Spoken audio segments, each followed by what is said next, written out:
Ici Satou. En 29 ans de vie, je n'ai jamais songé à devenir le genre de personne qui sauve les gens.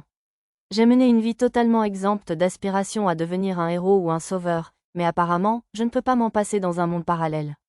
C'était notre 4e jour depuis notre départ du fort et notre 14e jour dans la baronnie de Munno. Il s'était passé beaucoup de choses ces 4 derniers jours. Des villageois affamés nous ont attaqués à 3 reprises. Nous avons géré ces affrontements comme d'habitude, donc rien de bien particulier à signaler. De véritables bandits professionnels nous ont également poursuivis. Ils ont dû dépouiller des chevaliers, car les 2 chefs étaient vêtus d'impressionnantes armures intégrales, armés jusqu'aux dents et montés sur des chevaux de guerre. Ce fut une chance pour nous, car il nous fallait plus de chevaux pour pénétrer dans la vaste forêt. Nous avons récupéré leurs 2 montures après nous être occupés d'elles. De plus, bien que la rivière longeant la route soit à sec en aval, elle nous a fourni de l'eau en abondance une fois remontée. Alors que nous campions au bord de la rivière, des monstres poissons, comme des mangeurs volants et des kelpies, nous ont attaqués. Le danger ne s'est pas arrêté là. Alors qu'elle puisait de l'eau dans la rivière, Pochi s'est fait mordre les fesses par un poisson ressemblant à un piranha. Ce n'était pas venimeux, mais comme ce n'était pas un monstre, j'ai mis du temps à m'en occuper. Une potion magique l'a guéri immédiatement, mais Pochi est resté éloigné de l'eau pendant un certain temps. J'ai continué à surveiller le démon à Munno City. Il avait augmenté le nombre de ses doubles de 1 à 8, et ils déambulaient tous dans les villes. De temps en temps, le démon lui-même s'aventurait dans la zone vide sous le château, mais il revenait rapidement sur la carte, ses PV et sa magie étant épuisés. Le cœur de la ville se trouvait probablement quelque part là-dedans, donc je suppose qu'il essayait, en vain, d'en prendre le contrôle. Lors de mes observations, j'ai remarqué quelque chose d'inquiétant, le démon pouvait échanger instantanément la place de ses doubles. Heureusement, l'échange coûtait beaucoup de magie, il ne pourrait donc probablement pas le faire trop souvent. Si je devais le vaincre, je devrais d'abord me débarrasser des doubles. Autre point important, le groupe de demi-gobelins dont j'avais entendu parler. Il n'y avait que quelques colonies lors de ma première vérification, mais leur nombre avait augmenté. 2 jours auparavant, la population totale avait plus que décuplé. Cependant, la plupart d'entre eux étaient de niveau 1, si bien que la population a rapidement diminué de moitié, nombre d'entre eux étant dévorés par les monstres et les bêtes des environs. À ce rythme, il n'en resterait plus assez pour représenter une menace pour l'armée du comte avant longtemps. Nous prenions alors une pause déjeuner sur le lit asséché de la rivière, près de l'intersection entre la route principale et la route secondaire menant à la forêt. Lisa et Nana préparaient la cuisine, Mia et Arisa installaient la courte pointe et le kotatsu, et Lulu lavait les légumes dans l'eau que j'avais récupérée. Tama, Pochi et moi nous occupions de nos chevaux, anciens et nouveaux. Il commençait à faire froid, alors j'ai pensé qu'une fondue chinoise serait un bon déjeuner pour aujourd'hui. Les ingrédients étaient la viande d'un oiseau à 2 têtes qui nous avait attaqués en chemin, une généreuse portion de champignons et du chou. Le village que nous avions visité ce matin-là cultivait beaucoup de choux, alors j'avais échangé une partie de notre nourriture contre du chou. Il était un peu plus petit et plus jaune que le chou que j'avais mangé au Japon, mais l'écran de réalité augmentée indiquait que c'était du chou, donc il n'y avait pas de discussion. Pochi et Tama avaient fini de s'occuper des chevaux, alors je les ai chargés d'arracher les plumes des ailes de l'oiseau à 2 têtes après sa saignée. Ils ont mis la carcasse dans un grand sac pour que les plumes ne volent pas partout et se sont mis à plumer avec une grande concentration. La créature était considérablement plus grande que d'eux, la plumer était donc un travail difficile. Une fois le kotatsu installé, Mia l'a aidé à préparer les légumes, et Arisa apporta de la magie pour réchauffer l'espace sous la table avant de venir me consulter sur la meilleure façon d'assaisonner la fondue. Je pense que le miso devrait être bon pour l'assaisonnement, mais le problème, c'est comment faire le bouillon. C'est vrai, on n'a pas non plus d'algues ni de flocons de bonite séchés. On avait acheté du miso et de la sauce soja dans une épicerie fine de Seiryu, donc ça ne posait aucun problème. Au contraire, je regrettais de ne pas avoir acheté de riz à ce moment-là. D'habitude, ce n'était pas grave, mais je ne voulais pas de fondue sans riz. Bon, il y avait apparemment beaucoup de riz au duché d'Ugosh, alors il fallait juste que je pense à en faire provision. Lisa pencha la tête en nous observant tous les deux. Maître, ne pourrait-on pas simplement faire bouillir les os de l'oiseau à 2 têtes pour créer le bouillon?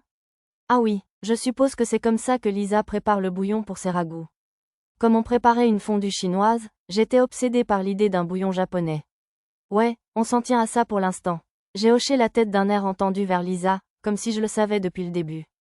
Arisa semblait vouloir dire quelque chose, mais je l'ai ignoré ostensiblement. Allez, maître, les ailes sont toutes plumées, monsieur. Tama et Pochi ont joyeusement brandi l'oiseau sans plumes pour obtenir mon approbation. Waouh, il est parfaitement plumé. Bravo, oui, merci, monsieur. Pochi a ricané et a remué la queue avec enthousiasme tandis que je lui caressais la tête. Quand j'ai caressé Tama, sa queue s'est redressée et elle a appuyé sa tête contre ma main. Pendant que je les adorais toutes les deux, Lisa s'est mise à séparer la viande, les os et les entrailles de l'oiseau. Les viscères de cet oiseau étaient en fait les ingrédients d'une potion de récupération d'endurance. Au lieu de les manger, je les ai donc rangés. J'ai mis la marmite sur le feu avec un peu d'eau, puis j'ai ajouté les os que Lisa avait extraits pour faire bouillir le bouillon. Ça a commencé à sentir un peu bizarre, alors j'ai ajouté des herbes pour rehausser le parfum. Nana était chargée de retirer la viande et l'écume qui se détachaient des os, car elle était particulièrement douée pour les tâches répétitives. Son visage était trop inexpressif pour être déchiffré, mais elle semblait se régaler. Comme le bouillon se conservait indéfiniment en réserve, nous avons fini par le produire en masse dans 2 grands chaudrons. Des raviolis au poulet, moi aussi, j'en veux. Arisa a agité la main avec insistance. Je suppose que c'est un incontournable des fondues chinoises. Bonne idée, tu sais comment les faire, au fait? Hein? On ne mélange pas simplement du poulet haché avec d'autres ingrédients et on en fait des boulettes? Ouais, c'est justement autre chose dont je parle. C'est bien de faire des demandes, mais j'aimerais qu'elle se souvienne comment préparer ce qu'elle demande de temps en temps. Vu ce que j'avais appris au cours de mon voyage, la farine et les œufs seraient un bon compromis pour faire tenir la garniture. Pendant que Mia coupait minutieusement les champignons en fines lamelles, je travaillais à côté pour mélanger le poulet haché avec la farine et les œufs oranges que nous avions récupérés dans la forteresse. Grâce à ma compétence cuisine, j'ai pu préparer une garniture respectable pour les raviolis. Le système de compétences était vraiment pratique. J'ai chargé Arisa de produire les raviolis en masse. C'était sa demande, alors je me suis dit que c'était la moindre des choses. Techniquement, on aurait pu verser la garniture directement dans la soupe à la cuillère, mais la façonner en raviolis à l'avance, c'était toujours comme ça dans ma famille. Lulu et Lisa ont séparé la viande de volaille en 2, celle de ce soir et celle de plus tard. C'était trop pour tout manger d'un coup. L'absence de marmite en terre cuite a quelque peu gâché l'image traditionnelle de la fondue chinoise, mais nous avons simplement versé du bouillon dans notre marmite habituelle, puis ajouté les autres ingrédients, du plus lent au plus rapide. Enfin, nous avons ajouté la chair de l'oiseau à 2 têtes, semblable à celle d'un canard, et avons mis le couvercle sur la marmite.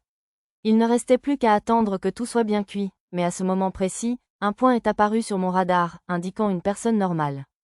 La carte m'a indiqué qu'il s'agissait d'une jeune femme de 19 ans, de niveau 2, sans aucune compétence. Son état était affamé, un niveau inférieur à la famine. J'ai d'abord cru qu'elle était partie à la recherche de plantes sauvages, mais un coup d'œil à son nom m'a indiqué qu'il se tramait autre chose. La jeune fille s'appelait Karina Munot, la fille de l'actuel baron Munot.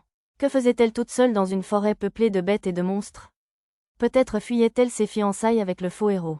Tout cela sentait mauvais. J'étais tentée de laisser tomber, mais je ne supporterais pas la culpabilité si je laissais cette fille errer seule dans les bois. Alors, que faire maintenant? Bouillonnant? Ça sent bon, monsieur. Ignorant mon dilemme, Pochi et Tama étaient assis près de la marmite, leur excitation grandissant à l'odeur des ingrédients qui mijotaient. Il faudrait encore un moment avant que ce soit prêt, cependant. En vérifiant à nouveau mon radar, j'ai vu que la jeune femme avait immobilisé son corps et que son état indiquait désormais inconscient.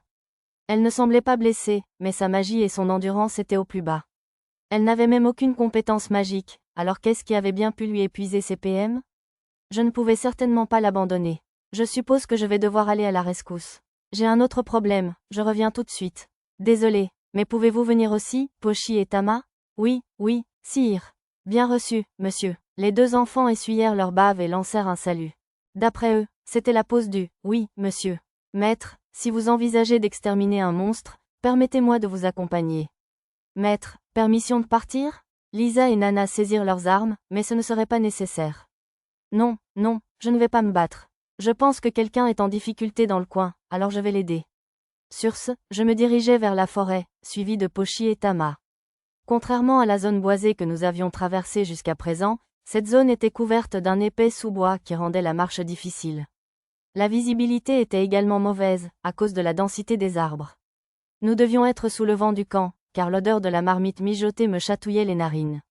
Du coup, un concert de grognements, tel un grognement animal, s'échappa du ventre des 2 filles bêtes. L'homme estomac n'est pas très patient, monsieur. Bon, le pot-au-feu devrait être prêt à notre retour, alors attendons-le avec impatience, d'accord? Oui, j'ai hâte, monsieur. Tout en discutant, nous atteignîmes l'endroit où la jeune fille était censée se trouver. Il y a quelque chose ici? Ça brille, monsieur. Comme Pochi l'avait dit, la jeune fille se trouvait à l'intérieur d'une barrière semblable à un cocon, d'un blanc pâle. Peut-être était-ce un effet de lumière, mais la barrière semblait constituée d'écailles ovales brillantes. Elle n'avait aucune compétence pour cela, donc la barrière provenait probablement de l'objet bleu brillant qu'elle portait au poignet. La femme portait une fine cape et des bottes de cuir à lacets, idéales pour l'équitation. Je ne la voyais pas bien sous la cape, mais sa tenue semblait digne d'une noble. Ses cheveux blonds foncés débordaient de sa capuche, et derrière elle, je pouvais apercevoir un visage qui aurait tout à fait sa place dans un film français. Elle n'était pas de taille face à Lulu, mais ses traits n'avaient rien à envier à ceux d'Arisa et de Mia en termes de beauté. Pour être tout à fait honnête, c'était une beauté. N'y touchez pas, d'accord? Ça pourrait être dangereux. Bien reçu. Oui, monsieur. Pochi et Tama laissèrent tomber à contre-cœur les brindilles qui servaient à tâter le cocon. Bon, je pouvais difficilement la sauver si elle était protégée par la magie. Et maintenant, j'ai touché la barrière pour voir, et la zone a émis un léger tintement comme une cloche claire. Le segment en forme d'écaille s'est détaché. C'est juste pour les apparences, alors? Hard? C'est solide, monsieur. Pochi et Tama n'étaient pas d'accord avec mon commentaire. Je leur avais dit de ne pas y toucher, alors ils s'étaient contentés de frapper dessus en rythme avec leurs épées courtes au fourreau. J'ai mis un terme à cela et j'ai démonté suffisamment la barrière pour récupérer la femme à l'intérieur. Qui êtes-vous? La voix solennelle et masculine semblait provenir de la bouche de la jeune fille. L'espace d'une seconde, je me suis demandé si j'avais sauvé une drag queen, mais les lèvres de la belle n'avaient pas bougé d'un pouce. La voix venait de plus bas. Je glissais mes bras sous elle et la couchais sur le dos. Magique. Quelque chose d'incroyable apparut devant mes yeux. Tu n'es vraiment pas un homme ordinaire, si tu as brisé ma barrière si facilement. La même voix me parvint aux oreilles. Magique. Même si je savais que c'était la réalité, je n'arrivais pas à croire ce que je voyais. Je vais te le redemander. Qui es-tu? Oui, c'était le genre de spectacle qu'on ne s'attend à trouver qu'en 2 dimensions. Magique. Des seins magiques. Sous mes yeux se trouvait une paire de seins qui dépassait toute imagination. Une expression comme « gros nichon » ne leur rendrait même pas justice, ils étaient comme des fusées. Réponds-moi, mon garçon. La voix de l'homme, maintenant un peu agacée, répéta sèchement à mon oreille. Oups, je suppose que j'ai été un peu distrait. Je croyais que ça n'existait que dans la fiction. Un pendentif en argent incrusté d'une gemme bleue brillait sur sa poitrine. C'est sans doute de là que venait la voix. D'après mon écran de rat, c'était une sorte d'outil magique. S'il était apparu dans un jeu, il aurait probablement été appelé « objet intelligent ». Mais au lieu de spéculer davantage, je m'adressai directement au pendentif. Oh, pardon, je n'ai jamais vu d'objet parlant auparavant, alors j'ai été surpris. Très bien, je m'appelle Raka, et vous n'avez pas besoin de me parler formellement. Ô puissant, je vous implore de protéger ma maîtresse. Ce Raka avait 5 fonctions: percevoir le démon, percevoir la malveillance, percevoir la puissance, accorder l'augmentation de la force et accorder la résistance à la douleur. Il était classé comme un artefact légendaire. Vu la couleur de la lueur lorsqu'il parlait, je me demandais s'il était fait du même bleu que celui utilisé pour créer les épées sacrées. Devriez-vous vraiment confier cela à un inconnu dans la forêt? Je possède un don appelé « perception de la malveillance ». Je ne détecte aucune intention malveillante de votre part. Je dois maintenant dormir un moment pour accumuler de la puissance magique. Veuillez prendre soin de Dame Karina. D'accord, laissez-moi faire. J'ai hoché la tête pour le rassurer, et la lumière bleue du pendentif a disparu avec soulagement. Bon, on rentre. D'accord. Le pocho vous attend, monsieur. Je fis signe à Pochi et Tama, qui tapotaient la poitrine de mademoiselle Karina avec une expression étrange, et glissais mes bras sous son dos et ses genoux pour la soulever.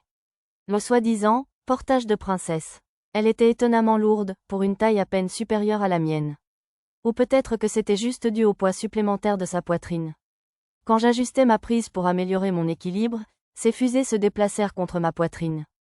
Je retournai au campement d'un pas tranquille. C'était uniquement par souci du confort de la jeune femme évanouie, bien sûr. Il n'y avait aucune arrière-pensée. Bon retour, maître, merci. Arisa me salua tandis que je me frayais un chemin à travers les forêts pour retourner au campement. Les autres enfants arrêtèrent de préparer la vaisselle sur le kotatsu et coururent vers moi aussi. Alors, c'est la personne perdue. C'est une autre femme, monsieur RRR. Arisa et Mia boudèrent, remarquant probablement la beauté de mademoiselle Karina ou son impressionnante poitrine.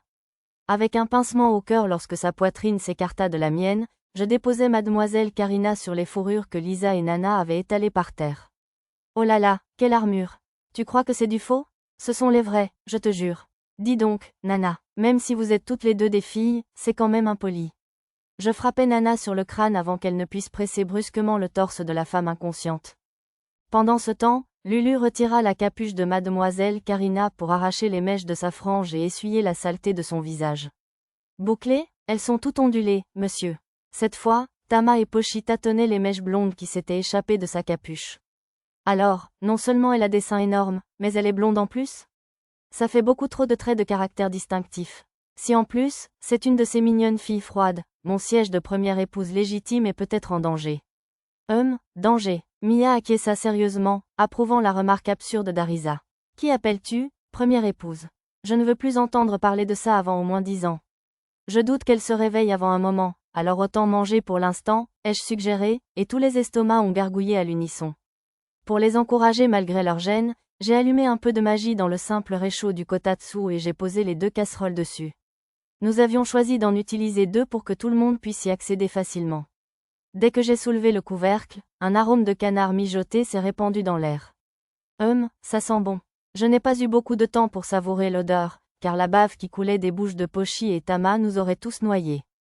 Pour une raison inconnue, je me suis retrouvée chargée de distribuer les plats à chacun, alors j'ai veillé à mettre une bonne variété de légumes, de boulettes de poulet et de viande dans chaque bol. La portion de Mia ne comprenait que des légumes, bien sûr. Avec le « merci pour le repas » d'Arisa comme signal habituel, nous avons commencé à manger. Vous pouvez tous vous resservir, d'accord? Chaud, les boulettes de viande ripostent, monsieur. Tama et Pochi se sont remplis les joues de boulettes de viande, puis ont écarquillé les yeux et ont soufflé rapidement, le bouillon leur brûlant la bouche. C'est vraiment délicieux. Lisa hocha la tête de satisfaction en mâchant un morceau de volaille à 2 têtes. Tous les ingrédients sont aussi délicieux, maître, je vous félicite. Le chou absorbe vraiment la saveur du bouillon. C'est délicieux. Votre cuisine est vraiment incroyable, maître. À chaque fois qu'elle goûtait un nouvel ingrédient, Nana et Lulu ne tarissaient pas d'éloges. Mais en réalité, c'est mon talent en cuisine qui est exceptionnel, pas moi.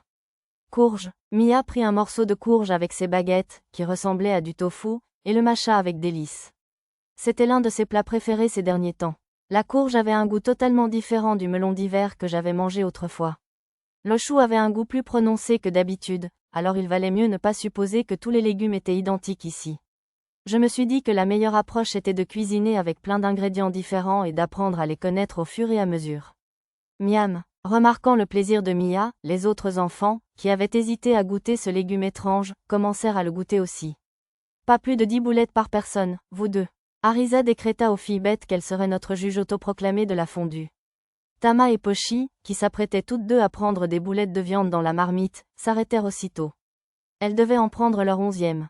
Furtivement, je glissai les 2 boulettes que j'avais gardées dans leur bol. Youpi, merci, monsieur, bon sang, vous allez les gâter. Je souris en réponse à la réprimande maternelle d'Arisa et dévorai un champignon mûr à la place. Ça sent bon, un murmure à moitié délirant vint de Dame Karina. Posant mon plat sur la table, je m'approchai d'elle. Tu es réveillée, un homme? La jeune femme à moitié endormie se leva d'un bond et me décocha un coup de pied circulaire. Franchement, je pense qu'un recul, ou au mieux une gifle, aurait été plus approprié dans cette situation. Je n'essayais même pas d'esquiver. Vu qu'elle s'était évanouie de faim il y a peu, la direction était évidente. Oh, j'ai le vertige. Mademoiselle Karina semblait sur le point de s'évanouir à nouveau, alors je la rattrapais et la guidai doucement vers la table.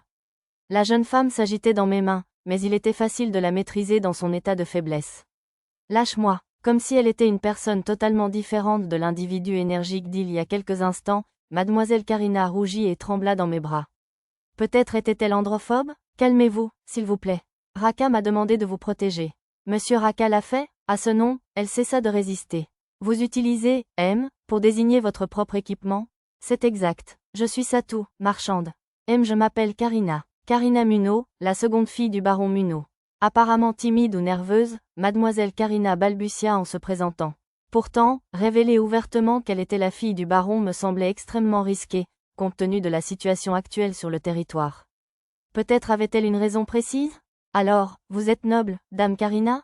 Je guidai Mademoiselle Karina vers le kotatsu et lui proposai une place entre Nana et Lulu. Elle commença à s'asseoir, mais s'arrêta en voyant Tama et Pochi.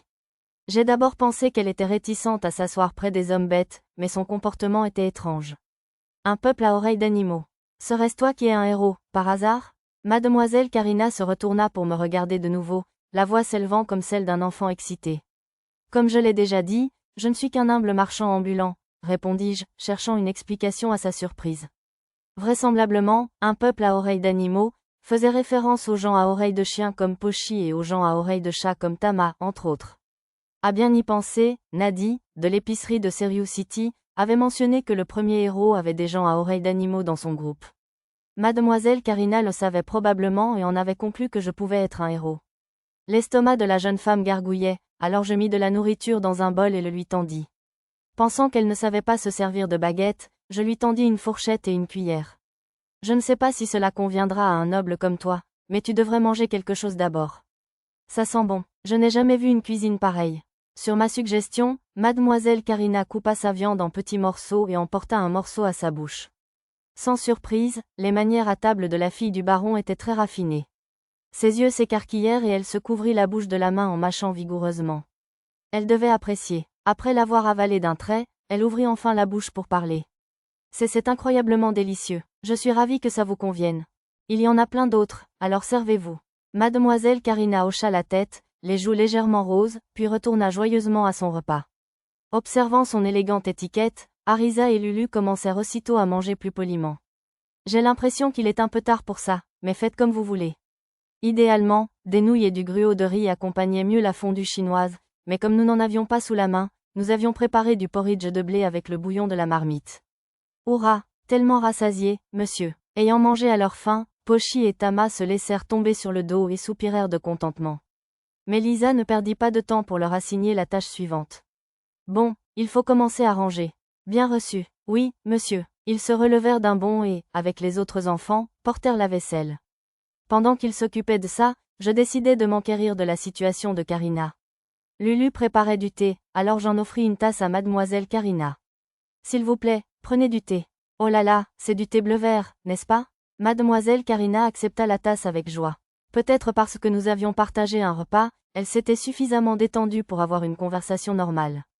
Tiens, ça fait 2 ans que je n'ai pas bu de thé bleu vert. 2 ans? Cela semblait étrange. Ce n'était pas comme s'il ne pouvait rien importer ici. Quel bonheur! Entre ceci et ce délicieux repas, vous devez être plutôt riche.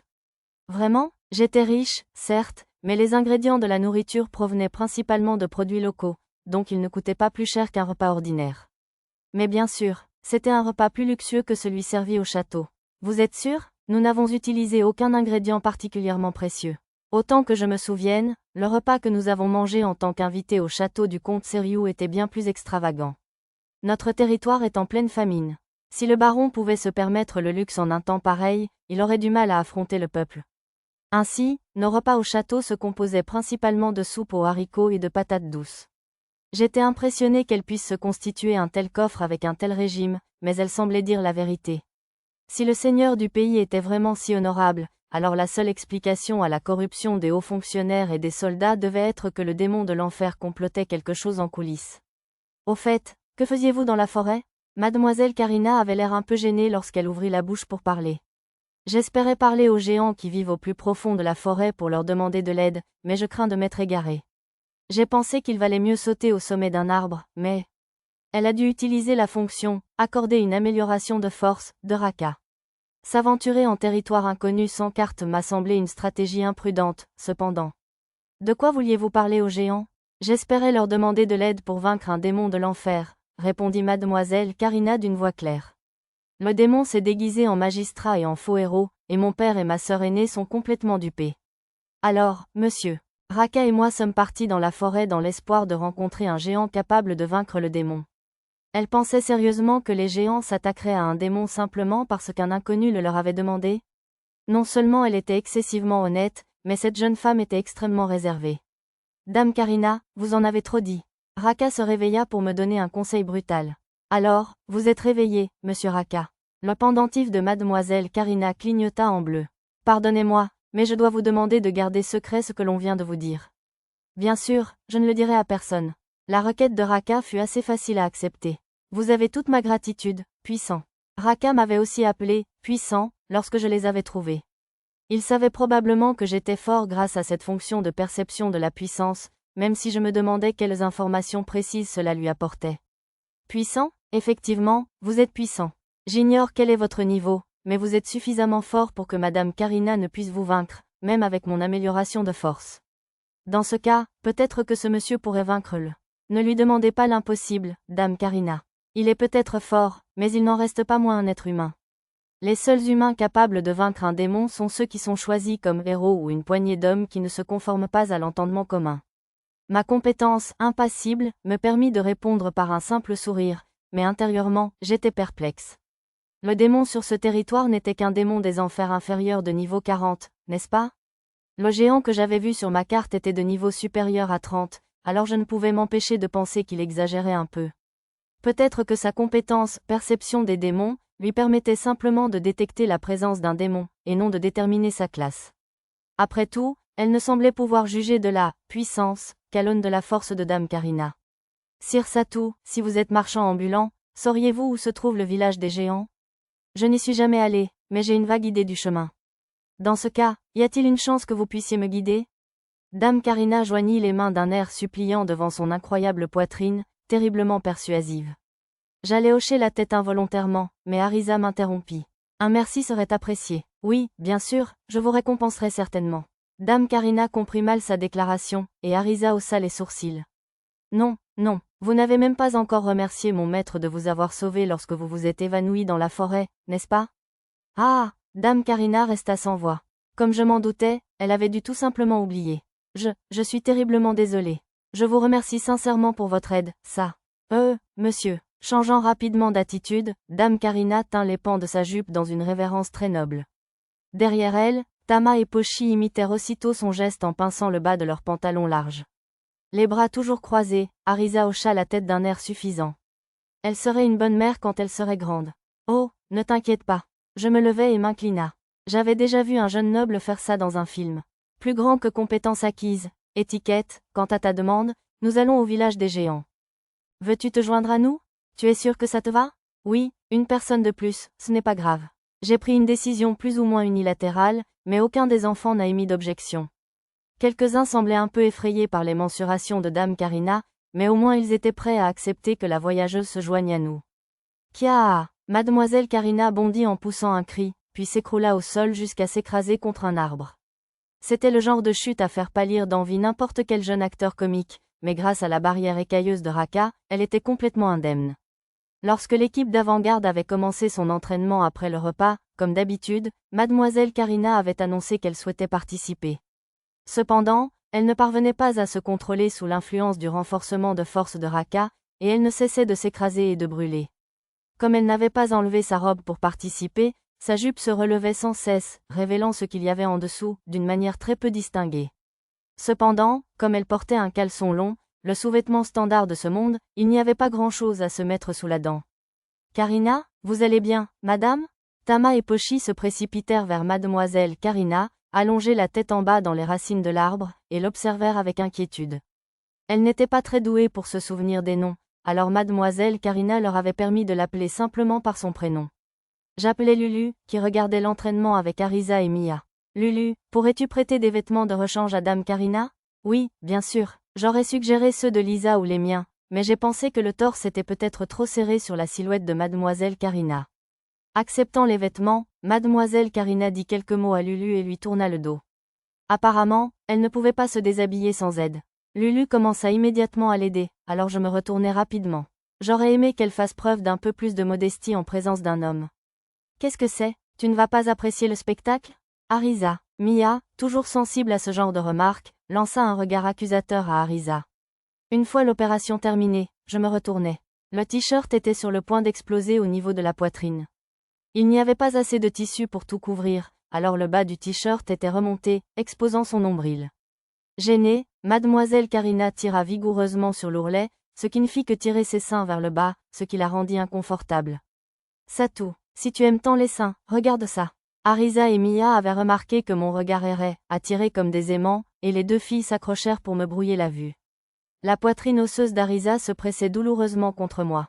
Finalement, tandis que ma vue était bloquée, Mademoiselle Karina enfila le haut de pyjama ample de Nana. J'ai pris soin de mémoriser le spectacle spectaculaire de tout à l'heure. Vraiment, c'est dommage que mon menu n'ait pas de fonction capture d'écran. Ça, tu ne participes pas à l'entraînement? Mademoiselle Karina s'est approchée de moi, reprenant encore son souffle. Son front en sueur et sa voix haletante étaient plutôt sexy. J'aurais été tentée de la draguer si elle n'était pas la fille d'un baron. Elle n'arrêtait pas de m'appeler par mon nom, puis, gênée, elle s'en tenait à « toi ». Lisa a dit que le membre le plus fort du groupe, c'est toi, ça. Tu aurais peut-être l'amabilité de me faire un petit combat? Bien sûr que je peux. Je me suis levée et me suis dirigée vers le lit asséché de la rivière où les filles s'entraînaient. En chemin, j'ai ramassé un caillou et je l'ai lancé. Pas sur mademoiselle Karina, bien sûr. Le caillou entra en contact direct avec un kelpie mi-cheval, mi-poisson, qui commençait à émerger de l'eau dans le lit presque asséché de la rivière, et la créature disparut dans un petit geyser. Pochi et Tama, qui avaient remarqué le kelpie, baissèrent leurs sabres d'entraînement en bois avec soulagement. Maintenant, on commence? J'adressai un sourire radieux à mademoiselle Karina, encore abasourdie par la soudaine séquence des événements. T'es très bien, c'est parti. Bien que ses mouvements fussent clairement amateurs, elle fonça sur moi d'un coup de pied sauté en hauteur. Ce mouvement semblait tout droit sorti d'un jeu de combat, mais comme je l'avais vu l'utiliser à l'entraînement avec les autres filles, j'ai pu l'esquiver assez facilement. Malgré tout, elle était rapide. Sa vitesse était comparable à celle de Pochi. HMPH, tu as peut-être esquivé celle-là, mais je ne fais que commencer. Mademoiselle Karina laissa des traces dans le lit de la rivière en dérapant jusqu'à l'arrêt brutal, puis souleva un nuage de poussière en m'attaquant une seconde fois. Cette fois, c'était un coup de pied circulaire volant, mais je me suis accroupie pour l'éviter. Levant les yeux, j'ai vu que l'élan emportait ses seins magiques dans une danse dynamique, comme s'il était des créatures à part entière.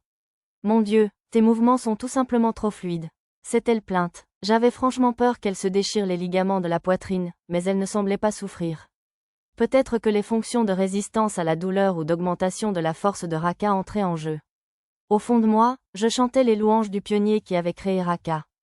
Quel merveilleux appareil! Mademoiselle Karina a ponctué son cri de frustration d'un coup de pied tombant, alors j'ai esquivé sur le côté. Comme toutes ces attaques étaient si spectaculaires, il était facile de l'éviter tant que je ne me laissais pas distraire. Cependant, nous n'irions nulle part si je les esquivais sans cesse, alors j'ai décidé d'encaisser l'un de ces assauts de front. Cette fois, Miss Karina me chargeait d'un coup de coude. J'ai donc amorti le coup d'un seul mouvement et coupé son élan comme si je l'avais prise dans du coton. C'était un coup assez puissant, comparable à la lance de Lisa. Je ne m'attendais pas à une telle force de la part d'un adversaire de niveau 2. Apparemment, l'augmentation de force de Raka lui avait ajouté environ 5 niveaux. Je suppose qu'un artefact comme celui-là devait conférer des buffs incroyables. J'étais impressionné, mais maintenant qu'elle n'avait plus d'élan, il était facile de la rejeter. Mademoiselle Karina roula sur le lit de la rivière avec un petit couinement mignon. Grâce à la protection de la barrière défensive blanche de Raka, atterrir sur la surface rocheuse ne lui ferait aucun mal. Pourtant, elle semblait trop hébétée pour se lever, alors je m'approchai d'elle et lui tendis la main. Vous allez bien, dame Karina? Je vais parfaitement bien. Évitant ma main, mademoiselle Karina se releva précipitamment, méfiante. J'étais un peu blessée, mais avec son état d'agitation et sa voix tremblante, ce n'était pas tant qu'elle me détestait particulièrement, mais plutôt qu'elle était trop préoccupée par les hommes en général.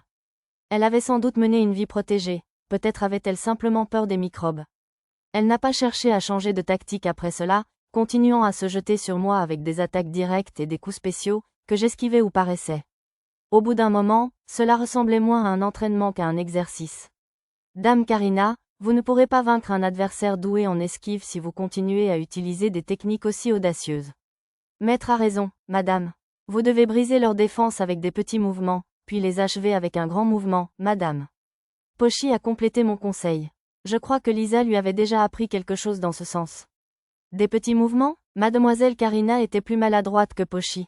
Elle essayait d'utiliser des feintes et des balayages du pied, mais c'était si évident que sa défense était encore plus bancale qu'avant. De toute évidence, quelqu'un comme moi, qui s'appuyait toujours sur ses compétences, n'avait aucun talent pour entraîner les autres. Désolée, Lisa, mais pourriez-vous prendre le relais pour lui apprendre? Laissez-moi faire, maître. J'ai transmis mon rôle d'instructeur à Lisa et je suis retournée observer. Dame Karina, Pochi et moi allons faire une démonstration de combat. Nous commencerons sans utiliser de petits mouvements, puis nous les incorporerons plus tard. Veuillez examiner attentivement les mouvements de Pochi. Pochi, veuillez combattre plus lentement que d'habitude, afin que Dame Karina puisse les suivre. Ouah, une servante m'a dit que l'eau chaude était réservée au matin à cause du prix élevé du bois de chauffage, alors je suppose qu'ils n'ont pas dû utiliser ce genre de choses. Ça a l'air d'une vie difficile. Pourtant, si la servante considérait même le bois de chauffage comme cher, le démon ou des bureaucrates devaient détourner la majeure partie des recettes fiscales. J'ai rechargé le chauffage au sol du wagon et, tout en travaillant, j'entendais les voix joyeuses des autres se laver à l'eau chaude. Je me suis rendu compte avec un peu de regret que j'aurais dû me préparer un bain en plein air au bord de la rivière. Il faudrait que je m'en occupe à notre retour du village des géants. Une fois tout le monde rafraîchi, j'ai fait mon lit avec le kotatsu et j'ai couché tout le monde. De l'intérieur du wagon, j'ai entendu un cri de mademoiselle Karina. Mon Dieu, le plancher est chaud. Je n'aimais pas être laissée de côté, mais je me suis dit que je ne pouvais pas partager un lit avec la fille d'un baron. Comme je m'intéressais au renforcement des équipements, ce soir-là, je me suis assis à côté des enfants de garde et j'ai parcouru les documents de Trasayuya. Apparemment, fabriquer ce genre d'équipement nécessitait une mise en place aussi complexe que celle des épées sacrées, mais j'ai remarqué quelque chose en examinant les matériaux. Tous ces processus semblaient s'avérer très difficiles pour empêcher le circuit magique de s'effondrer pendant la forge ou la coulée. Comme il me semblait avoir les moyens de fabriquer le circuit magique qui constituait la première étape, j'ai utilisé l'épée sacrée Excalibur pour couper une épée d'entraînement en bois en deux et j'ai essayé d'y graver le circuit. Je n'ai obtenu ni compétence ni titre, mais j'ai réussi à fabriquer une imitation d'épée magique assez facilement. Il était bien plus facile d'imprégner d'énergie l'épée magique en bois qu'une épée en bois ordinaire. Des circuits complexes auraient été impossibles, mais il était assez facile d'intégrer des circuits simples comme ceux-ci pour en améliorer la résistance ou la durabilité. J'ai terminé 2 épées ce soir-là, l'épée magique en bois et l'épée sacrée en bois. Une fois chargée, la première émettait une lumière rouge, tandis que la seconde en émettait une bleue. Je suis sortie et j'ai trouvé un monstre fantôme pour tester les épées en bois. J'ai découvert qu'elles possédaient toutes deux la même puissance que l'épée en mithril trouvée dans la forteresse. Au retour, je les ai essayées sur un monstre ordinaire, mais elles se sont brisées. Elles ne seraient utiles que sur des monstres sans forme corporelle, qui ne seraient pas affectés par les armes ordinaires. Elles étaient cependant de bons conducteurs de ma compétence, l'âme enchantée.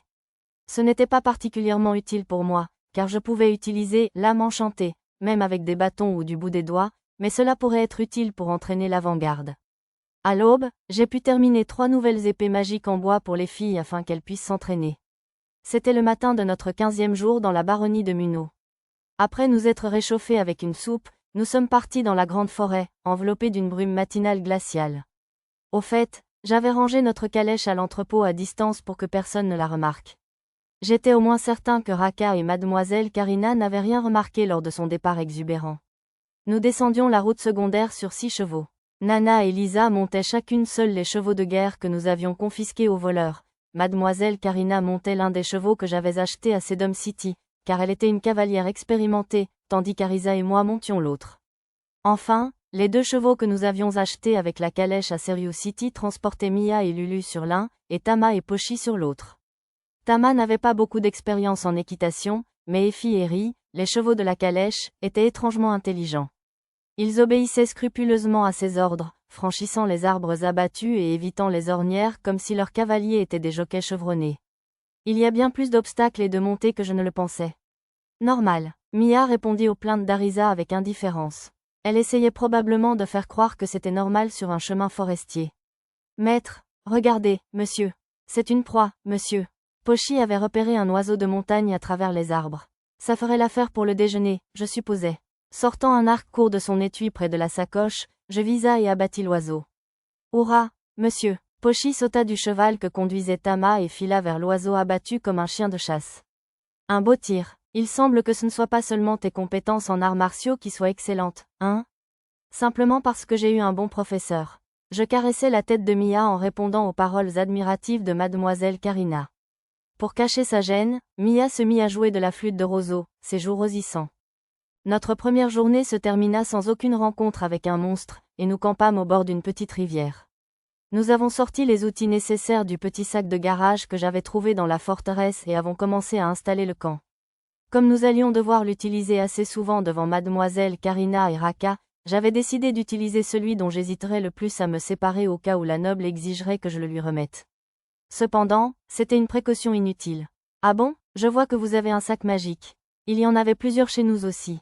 Lorsque nous avons sorti les courtes pointes et les kotatsu du sac de garage, sa réponse a été nonchalante. La famille du baron Munno avait vendu ses sacs de garage pour récolter des fonds, mais il n'était apparemment pas un outil magique rare parmi les grands marchands et les riches aristocrates. Oh, mon Dieu, ce bureau est chaud à l'intérieur. C'est le kotatsu qui l'a surprise. Karina, venez, c'est la partie chaude, madame. Mademoiselle Karina passa la tête dans le kotatsu, avec Tama et Pochi, contemplant la lumière rouge du circuit magique. Soyez polis, les réprimandai-je, tout en constatant que la taille de mademoiselle Karina était aussi sexy que sa poitrine.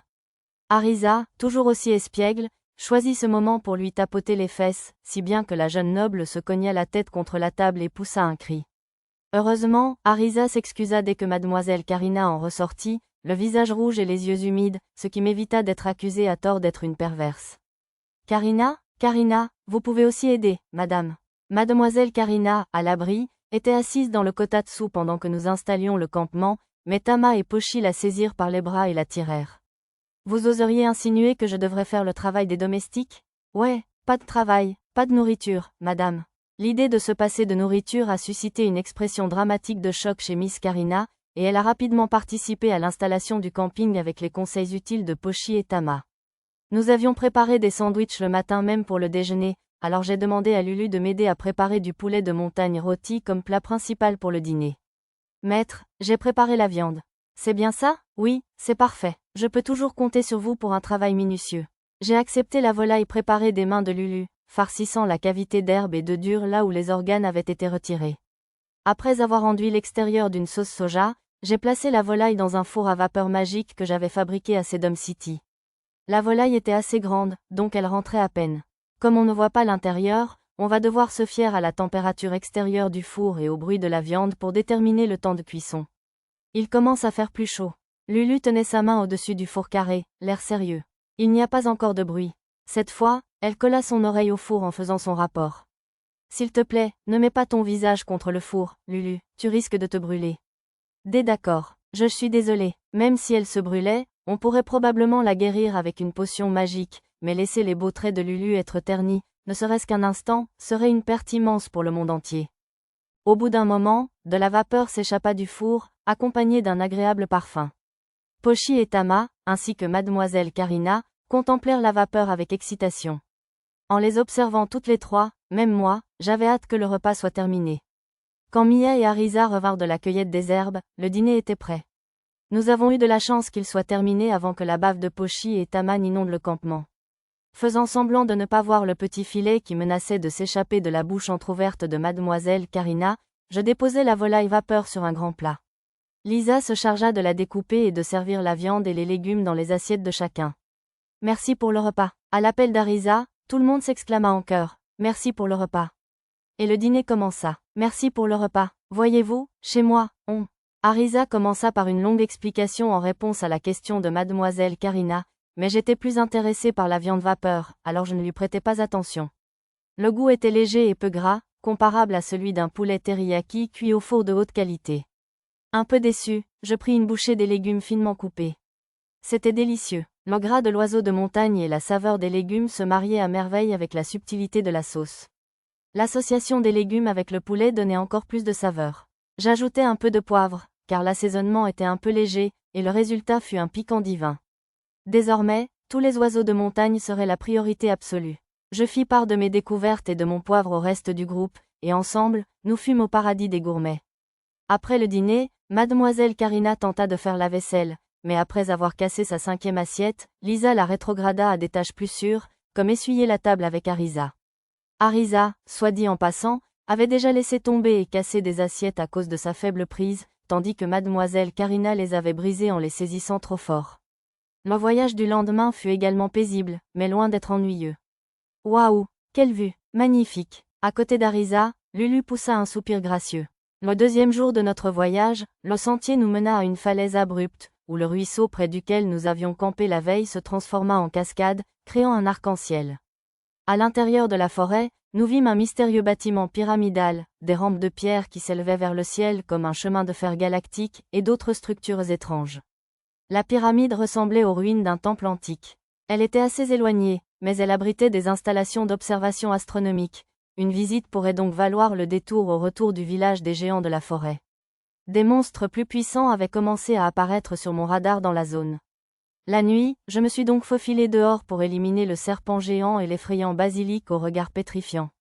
Bien sûr, j'ai laissé de côté tous les monstres solitaires susceptibles de nous servir à l'entraînement au combat. Des humains, et parfois des elfes. Des humains, et parfois autre chose. L'après-midi de notre 3e jour dans la forêt, nous avons rencontré un arbre chantant aux fleurs en forme de trompette. Les paroles étaient un peu étranges, mais apparemment, certains dilettantes de la capitale royale seraient prêts à payer cher pour un arbre comme celui-ci. Je n'avais aucune envie de le transporter, alors je l'ai laissé tranquille. En avançant plus profondément dans la forêt, nous avons découvert de nombreuses plantes rares, notamment celles qui pouvaient servir à la fabrication de potions ou d'outils magiques. Nous avons notamment trouvé des pierres élémentaires imprégnées de mana, notamment des pierres de terre provenant de la falaise et des pierres d'eau trouvées au fond d'une source claire. Ces pierres d'eau servaient à fabriquer des outils magiques comme le sac de puits, qui produisait de l'eau fraîche. Nous avons rencontré quelques monstres en chemin, mais ce n'étaient que des insignifiants. J'en ai donc profité pour entraîner les filles à coopérer au combat. De plus, Mademoiselle Karina a pu vivre un véritable combat. Karina, regarde en haut. Un monstre de niveau 3 appelé lierre rampant, descendu des arbres, a empêtré Mademoiselle Karina. Il possédait certes un faible poison paralysant, mais à moins qu'il ne vous saute dessus alors que vous étiez seul, ce n'était pas un monstre particulièrement effrayant. Et comme Mademoiselle Karina bénéficiait de la protection de Raka, il ne représentait pas une grande menace. Quelle impudence! Mademoiselle Karina a utilisé le pouvoir de l'augmentation de force de Raka pour déchirer le lierre rampant en lambeaux et le jeter au sol. Lisa porta le coup de grâce avec sa lance magique. D'autres lierres rampants rôdaient dans les arbres tels des serpents, mais ils prirent rapidement la fuite dès que l'un d'eux fut détruit. Êtes-vous blessé? Je vais bien. Je m'approchai sur mon cheval, et Mademoiselle Karina recula précipitamment. Hormis le combat et les repas, l'aversion de Mademoiselle Karina pour les hommes n'avait pas changé. Elle me faisait penser à un chat particulièrement méfiant, alors cela ne me dérangeait pas vraiment. Après cela, le 3e jour de notre voyage se termina sans incident. Je n'ai vu aucun monstre puissant cette nuit-là, alors je me dirigeais vers des zones inexplorées et récupérais d'autres pierres élémentaires, comme des pierres de terre, d'eau et de vent. C'étaient des composants essentiels de certains outils et potions magiques spéciaux, mais ils étaient difficiles à trouver, même dans les boutiques d'alchimie et d'outils magiques. J'en récupérais l'équivalent d'environ 3 sacs de chanvre. J'aurais aimé trouver aussi des pierres de foudre et des pierres de feu, mais je n'en ai pas trouvé cette fois-ci. En cherchant ces matériaux, j'ai aperçu plusieurs points sur ma carte dans la chaîne de montagnes à l'extrémité ouest de la baronnie de Munno. Ils appartenaient à des personnes que j'avais déjà rencontrées, les sœurs de Nana, que nous avions quittées devant la ville de Seriou. Le tombeau de la femme de Zen, vers lequel elles se dirigeaient, se trouvait au cœur des montagnes. J'aurais aimé les revoir, mais elles étaient trop loin, donc nous ne pourrions pas nous rencontrer cette fois-ci. Nous les reverrions probablement tôt ou tard de toute façon, au moins à Labyrinth City. Bir, c'est peut-être un homme sanglier, monsieur. Peu avant midi, le 4e jour, nous avons repéré un animal brun sur une falaise, le long de notre chemin, nous tournant le dos. Soudain, la créature s'est renversée sur le côté. C'est l'heure de la sieste? Je ne crois pas, monsieur. Il y avait un monstre derrière, monsieur. Effectivement, il y avait quelque chose qui ressemblait à un tatou de métal. Mon écran de rat indiquait un monstre de niveau 20 appelé rat cuirassé, doté des compétences charge et absorption des chocs. Il avait à peu près la taille d'un petit pick-up. Tout le monde, descendez et prenez position de combat. Arisa et Lulu, occupez-vous des chevaux. Au cri de Lisa, tout le monde descendit de cheval et se prépara au combat. Il avait dû entendre sa voix, car le monstre roula comme un cloporte et fonça sur nous du haut de la falaise. Mia et moi tirâmes dessus avec nos arcs courts, mais les flèches bon marché rebondirent sur la peau du rat cuirassé. Mais cela suffisit à perturber la rotation du rat cuirassé, qui s'écrasa contre un grand arbre voisin et vacilla. Arisa, qui avait murmuré le sort de brouillage d'équilibre, fit un signe de paix dans ma direction. Je levai le pouce pour lui montrer ma reconnaissance. C'est notre chance, j'y vais, monsieur Raka. Sans attendre le signal de Lisa, Miss Karina fonça comme une flèche. Dame Karina, arrêtez, veuillez rester en arrière, Dame Karina, crièrent Raka et Lisa pour l'arrêter, mais grâce à la vitesse conférée par le renforcement de force de Raka, Miss Karina était déjà pratiquement au-dessus du rat cuirassé. En un éclair, la créature se déroula et projeta Miss Karina au loin. Elle s'éleva dans les airs, percutant quelques buissons sur son passage. C'était un coup franc qui aurait normalement suffi à infliger de graves blessures, mais grâce à la puissante défense de Raka, Miss Karina ne subit aucun point de dégâts. J'aurais adoré équiper tous mes enfants d'un objet aussi exceptionnel. Je me demande s'il en existe quelque part. J'en prendrais même un pour 10 000 pièces d'or. Pendant que j'étais distrait, le groupe infligeait des dégâts constants au rat cuirassé. Tama et Pochi le distrayèrent, Nana se défendit, Karina fut projetée à plusieurs reprises, et Lisa frappa avec sa lance criquet magique. Je ne suis pas sûre que le rôle de Mademoiselle Karina ait été d'une grande aide, mais comme elle n'était encore qu'au niveau 4, elle ne pouvait pas faire grand-chose d'autre. Tout le monde, reculez. Mia va lancer un sort. Au signal d'Arisa, tout le monde recula. Ballon Kyubushu. Le sort de Mia vaporisa rapidement le sang vert accumulé au pied du monstre, le renversant. Miss Karina fut trop lente à s'échapper, cependant, et la magie de Mia la projeta avec le monstre, directement sur la branche d'un grand arbre voisin. MRRR, Mia parut déconcertée par le résultat inattendu. Maintenant, à l'offensive, Laura cuirassée tenta de se relever, mais Arisa le frappa d'un sort de magie psychique, coup mental, qui le rendit inconscient un instant. Une fois immobilisé, l'équipe d'avant-garde l'attaqua instantanément avec ses épées et ses lances pour l'achever. Miss Karina gagna un niveau grâce à ce combat et acquit la compétence « Manœuvrabilité 3D ». J'ai décelé une pointe d'ironie, mais au moins c'était une compétence utile. Inutile de se plaindre, les filles avaient pris goût aux boucles en tire-bouchon de Mademoiselle Karina, alors j'ai fabriqué un fer à friser magique pour les coiffer. Trop bouclé? Tellement bouclé, monsieur. Les enfants se sont bien amusés à enrouler leurs pointes. J'avais commencé le premier jour de l'arrivée de Mademoiselle Karina, mais il était difficile de maintenir une température qui ne brûle pas les cheveux. Il m'a donc fallu plusieurs essais avant de terminer le 4e jour. J'avais pourtant caché mon effort à tout le monde. Après tout, mon rôle de « maître » était de travailler uniquement dans l'ombre. Cette nuit-là, j'ai vaincu un monstre en forme de poulet, une cocatrix, qui utilisait un souffle pétrifiant et collectait les plantes et les petits animaux qu'elle avait pétrifiés. La viande de cocatrix que nous avons goûtée le lendemain matin était délicieuse. Puis vint le 5e jour. Peu après notre départ, nous sommes arrivés sur ce que j'avais noté sur ma carte comme le terrain le plus difficile de la forêt. C'est une sacrée gorge, a commenté Arisa. La rivière au fond du ravin semble couler à très grande vitesse, à ce que j'ai remarqué, a ajouté Nana. Si l'un d'eux tombe, les chances de survie semblent infimes, a dit Lisa. Derrière les trois, les autres enfants j'ai aussi essayé de regarder en bas, mais je les ai arrêtés, car cela semblait dangereux. On devrait peut-être faire un détour? Ce n'est pas grave, il y a un pont plus loin. Je le savais, car je l'avais construit après avoir chassé le cocatrix la nuit dernière. Nous avons fait un petit bout de chemin à cheval, et un pont en rondin est apparu. C'est le pont? C'est ça. J'ai hoché la tête vers Arisa. Alors, tu veux qu'on traverse ça? Assise devant moi sur notre cheval, Arisa blêmit. Ce n'était qu'une planche soutenue par 2 rondins, la traversée demanderait donc du courage. Non, non, non. Absolument pas. Faisons un détour et prenons quelques jours de route supplémentaires. D'accord? Les yeux d'Arisa se remplirent de larmes. Pour lui prouver que c'était sûr, je pris les devants et me dirigeai vers le pont. Tu vois, c'est bon. Nous on. Comme le cri d'Arisa allait effrayer le cheval, je l'ai interrompu en lui couvrant la bouche. Arisa avait apparemment perdu l'envie de se plaindre et avait pressé son front contre la crinière du cheval. Tama, ne soyez pas si audacieux, monsieur. Ne vous inquiétez pas, soyez heureux. Tama était la seule à me suivre, mais comme Pochi était sur le même cheval et partageait donc son sort, elle protestait désespérément. Tama, prends les rênes. D'accord. J'ai laissé Tama s'occuper des chevaux et j'ai retraversé le pont. Ce serait probablement plus rapide si je montais les autres moi-même. Maître, vous pouvez fermer les yeux si vous avez peur. T'es très bien. Lisa s'accrochait à mon dos tandis que je faisais traverser son cheval. Étonnamment, elle avait le vertige. Ensuite, j'ai emmené Lulu. Maître, même si je ferme les yeux, c'est quand même trop effrayant. Tu peux t'asseoir de côté et cacher ton visage contre ma poitrine, d'accord? Concentre-toi sur le son de mon cœur. D'accord, ça ne me dérangeait pas d'avoir une fille tremblante qui s'accrochait désespérément à moi dans cette situation. Cela stimulait certainement mon instinct protecteur.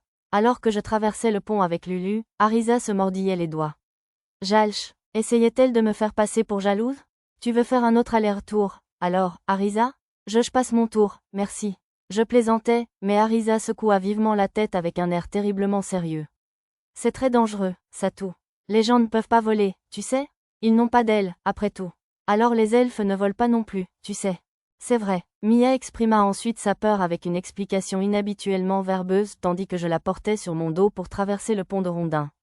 Finalement, je montai le dernier cheval avec Mademoiselle Karina, et notre traversée du ravin fut achevée.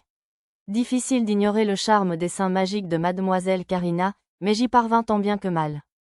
Puis, enfin, nous arrivâmes à la zone vide sur la carte. Ouais, Tama fit tourner son cheval sur le côté, tendant la main et tapotant un mur invisible comme dans une pantomime. Arisa, qui chevauchait avec Lulu, tendit les bras pour imiter les mouvements de Tama. Oh là là, vous avez raison. C'est étrange, monsieur. Je ne vois rien, mais il y a quelque chose, monsieur. Les autres enfants explorèrent également la barrière invisible. Même Mademoiselle Karina se joignit à eux. Les voir tapoter le mur et pencher la tête, perplexes, était adorable. Je tournai mon cheval sur le côté et tendis la main à mon tour, mais je ne sentis rien. Alors que je fixais un instant l'endroit où tout le monde se dirigeait, un écran de réalité augmentée affichant « Mur arbre montagne » apparut. C'était probablement le même genre de barrière que j'avais trouvé à la lisière de la forêt des illusions. Mais que était-ce que « arbre montagne » ? Étions-nous au mauvais endroit ? En faisant avancer mon cheval, je ressentis une légère gêne, mais je pus avancer sans résistance. Un vent tiède me chatouilla la joue, mais je le remarquai à peine comparé à l'arbre inhabituellement énorme qui était soudain apparu au loin. Me demandant si j'avais été téléporté, j'ai regardé par-dessus mon épaule et j'ai vu les autres gesticuler sauvagement et claquer des dents. Ils avaient l'air désespérés, ils étaient donc probablement très inquiets pour moi, pas seulement pour s'amuser. La barrière devait bloquer leur voie. Je n'avais pas vu cet arbre géant de l'autre côté non plus, alors peut-être qu'elle pouvait aussi bloquer les images. Pour l'instant, j'ai sélectionné « Rechercher toute la carte » dans le menu magique pour obtenir des informations sur la zone au-delà de la barrière, puis je suis retourné de l'autre côté. Ne disparais pas comme ça. Tu nous as fait peur. Arisa a pris les devants et m'a fustigé de les avoir inquiétés. J'étais reconnaissante qu'elle se soit inquiétée pour moi, mais il était plus important de déterminer si la zone de l'autre côté de la barrière était sûre. Tandis que les filles me fulminaient, j'ai commencé à enquêter sur les informations que j'avais obtenues. D'abord, j'ai appris grâce aux informations de mon menu que le grand arbre au-delà du mur de la barrière s'appelait arbre montagne. Il semblait avoir la même taille que le berceau où Mia avait été kidnappée.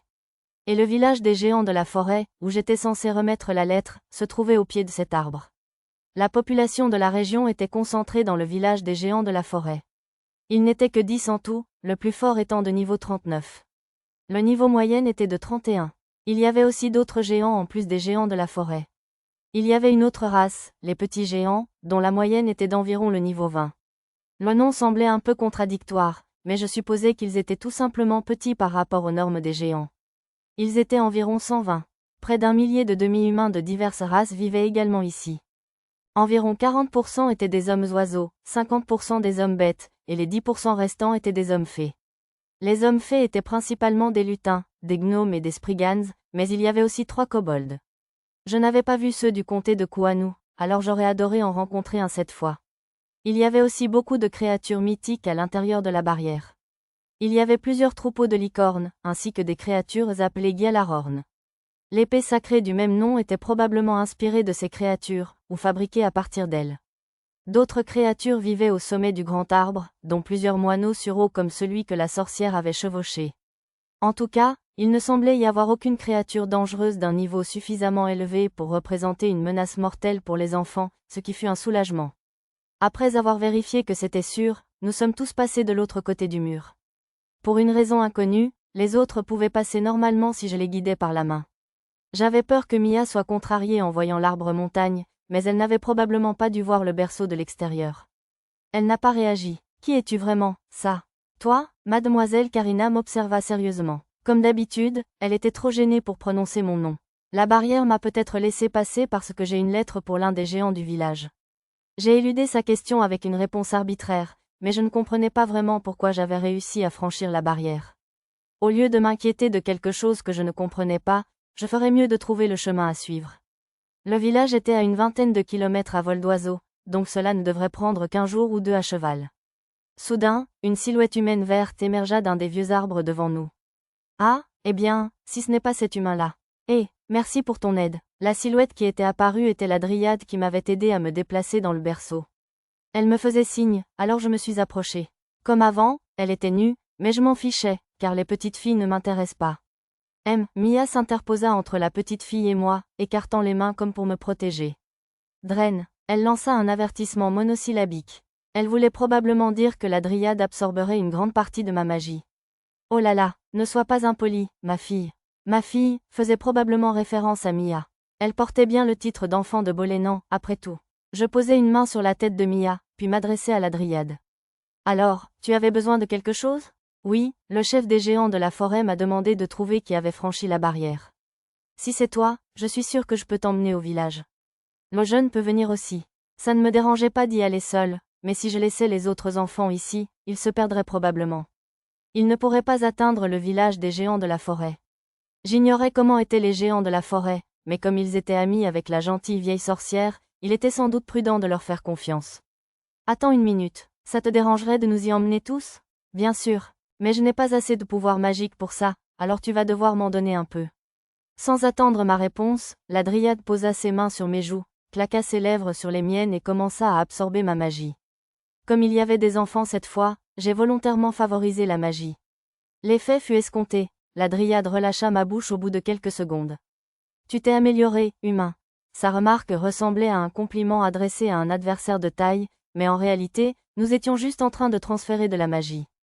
Alors j'apprécierais que tu retires ton poing de ta bouche et que tu cesses de me fixer, merci. Ne me frappe pas le ventre et ne me lance pas de regard jaloux non plus. C'est bon, c'est parti.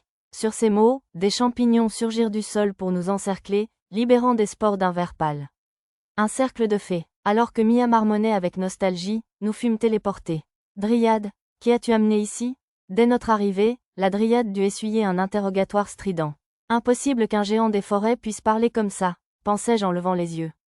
Au-dessus, je vis un groupe de géants des forêts aussi hauts que des immeubles, mais sur un stand près de leur chaise se trouvait un petit vieillard qui sautillait. D'après mon écran de réalité augmentée, ce petit homme était un brony. Ma carte m'indiquait que nous étions maintenant dans une salle située dans un creux près du pied de l'arbre montagne.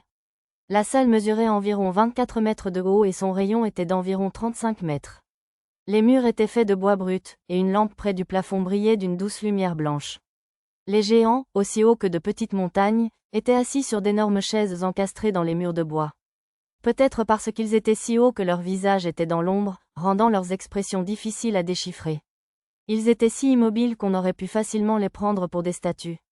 Réponds-moi, dryade, ce sont des humains, ce n'est pas ce que je veux dire. Je te demande qui ils sont. Oh, je ne sais pas. De toute façon, je n'écouterai personne d'autre que ce gamin, Stonehammer. C'est le maître de cette source de mana. BOHYKH, MEEROH.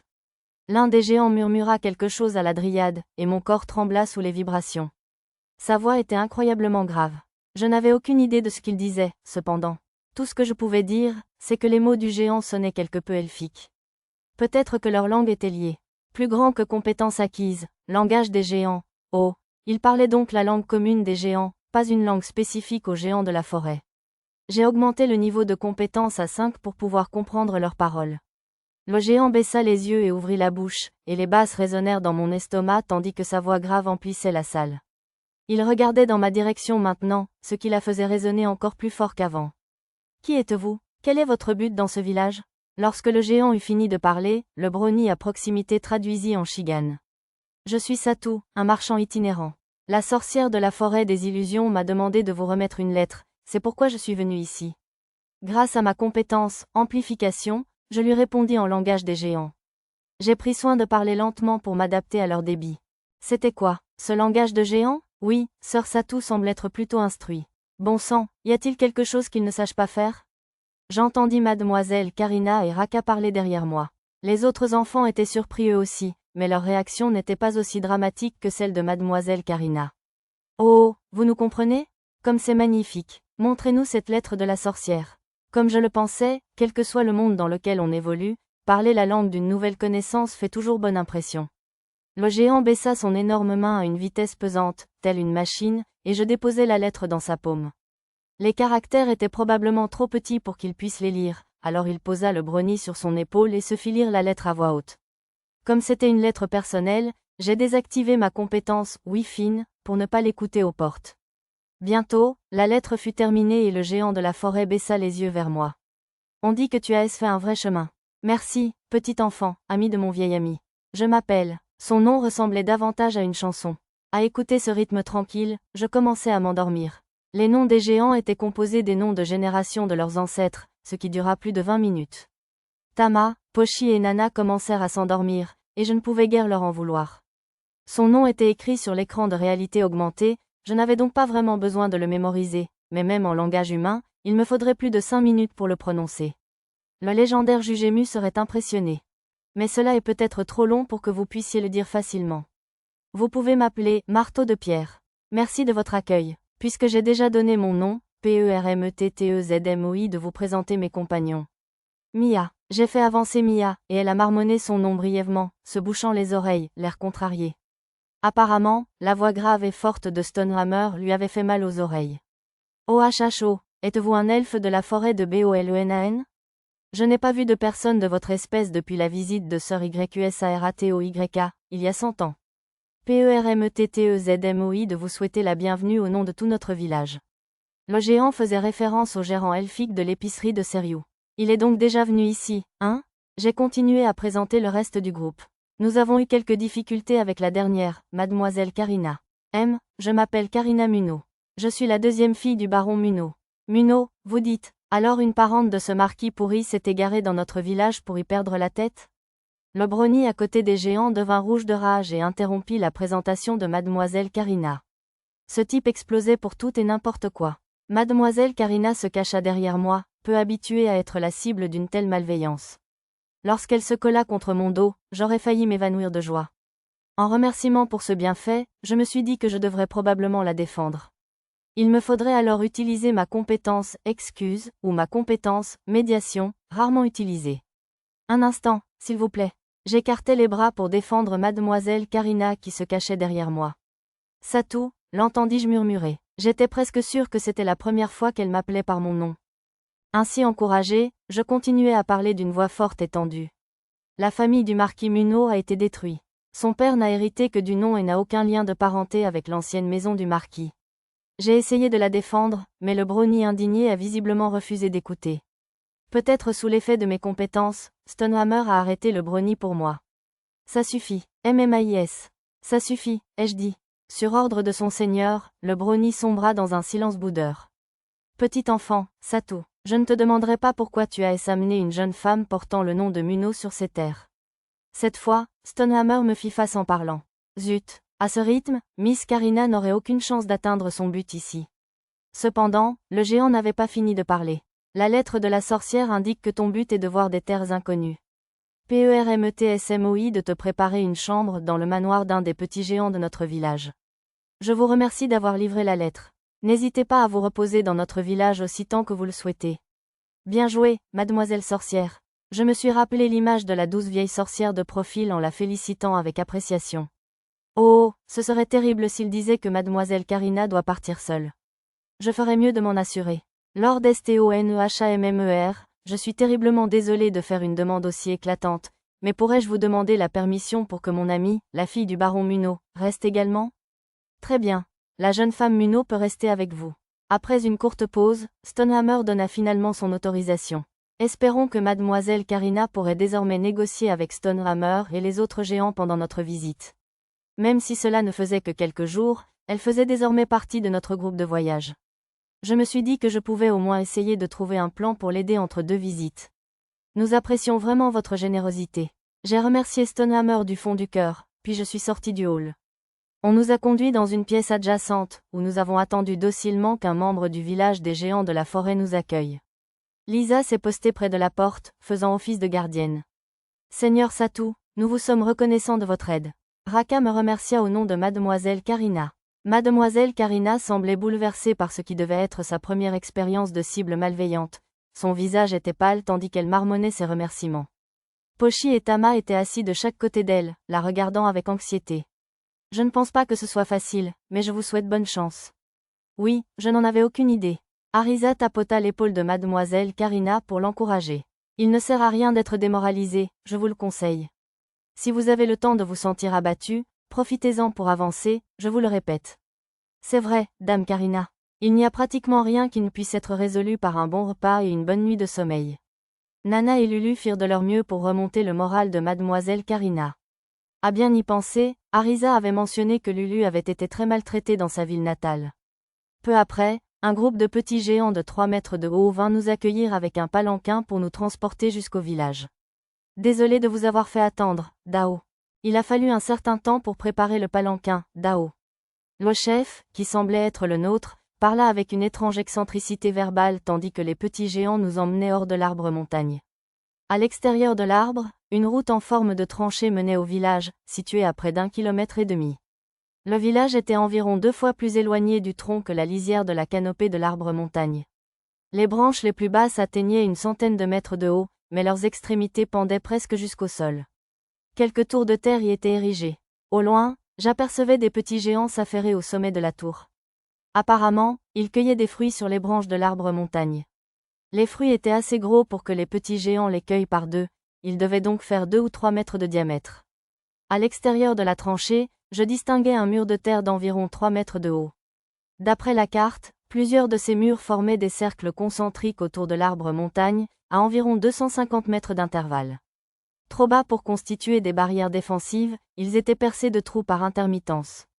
Alors que nous approchions du village, nous entendîmes des sonnettes d'alarme. Qu'est-ce que ça peut bien être? Un fruit a dû tomber de l'arbre montagne, Dao, expliqua le chef des petits géants.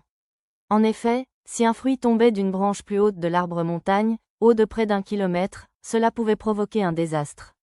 Les murs de terre ne servaient donc pas à repousser les ennemis, mais à nous protéger des chutes de fruits. Au-dessus de ma tête, j'ai vu quelque chose secouer les feuilles et les branches de l'arbre en descendant. Il était à environ 200 mètres d'ici.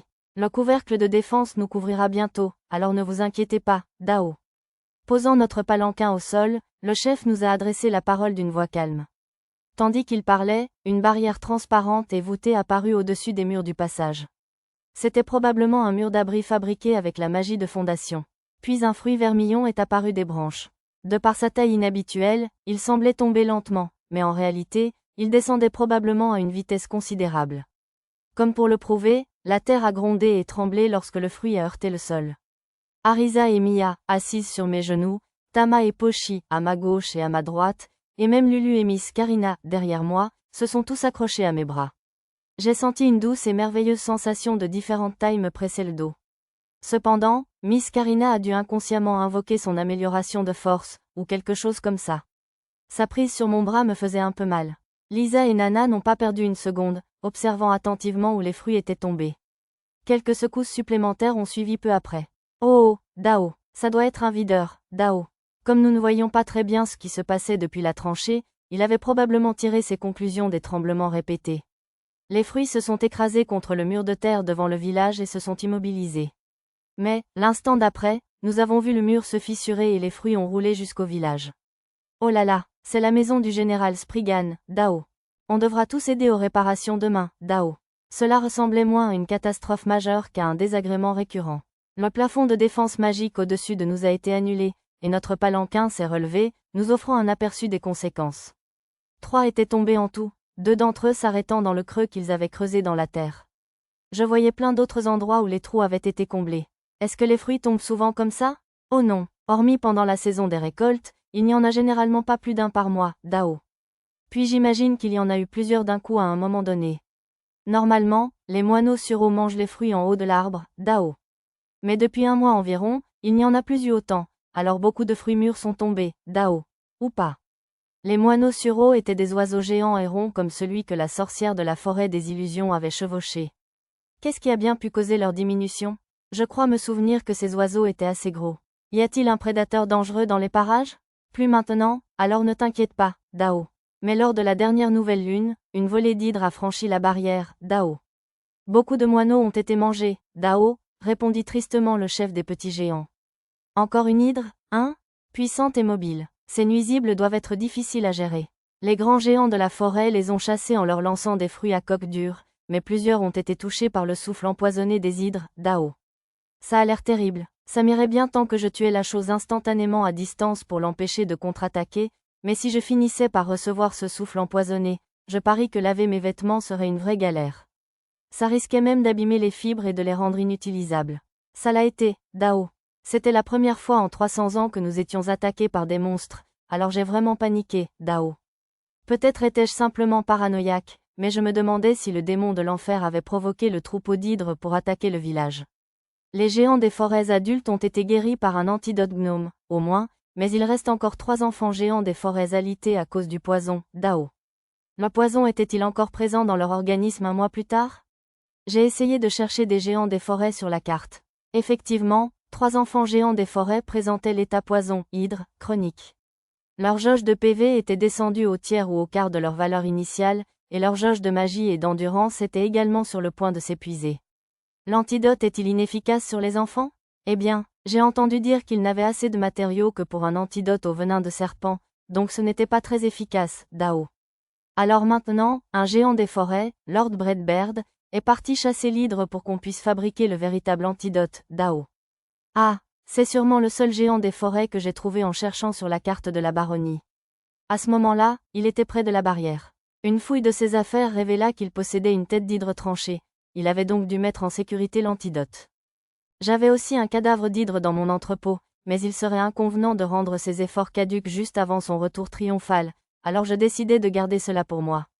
Le palanquin transportant notre groupe s'arrêta devant la plus grande maison du village. « Bienvenue chez vous, mon cher. Ce sont donc les invités des grands géants de la forêt ? Oui, Dao. Il y a aussi un elfe parmi eux, alors traitez-les avec courtoisie, Dao.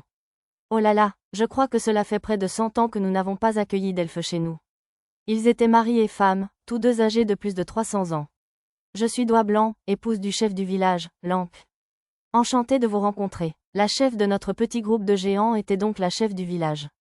Les noms qu'elle donnait étaient apparemment des versions abrégées de leurs longs noms, comme ceux des géants de la forêt. Il s'agissait probablement de traductions directes du langage des géants en Shigan. Comme Mia se cachait derrière moi et ne cherchait pas à se présenter, je les saluais. Je vous demande pardon, Mia est plutôt timide. Je suis un marchand ambulant humain du nom de Satu. Je vois. Alors, elle s'appelle Dame Mia ? Rassurez-vous, nous savons bien que les elfes sont souvent silencieux.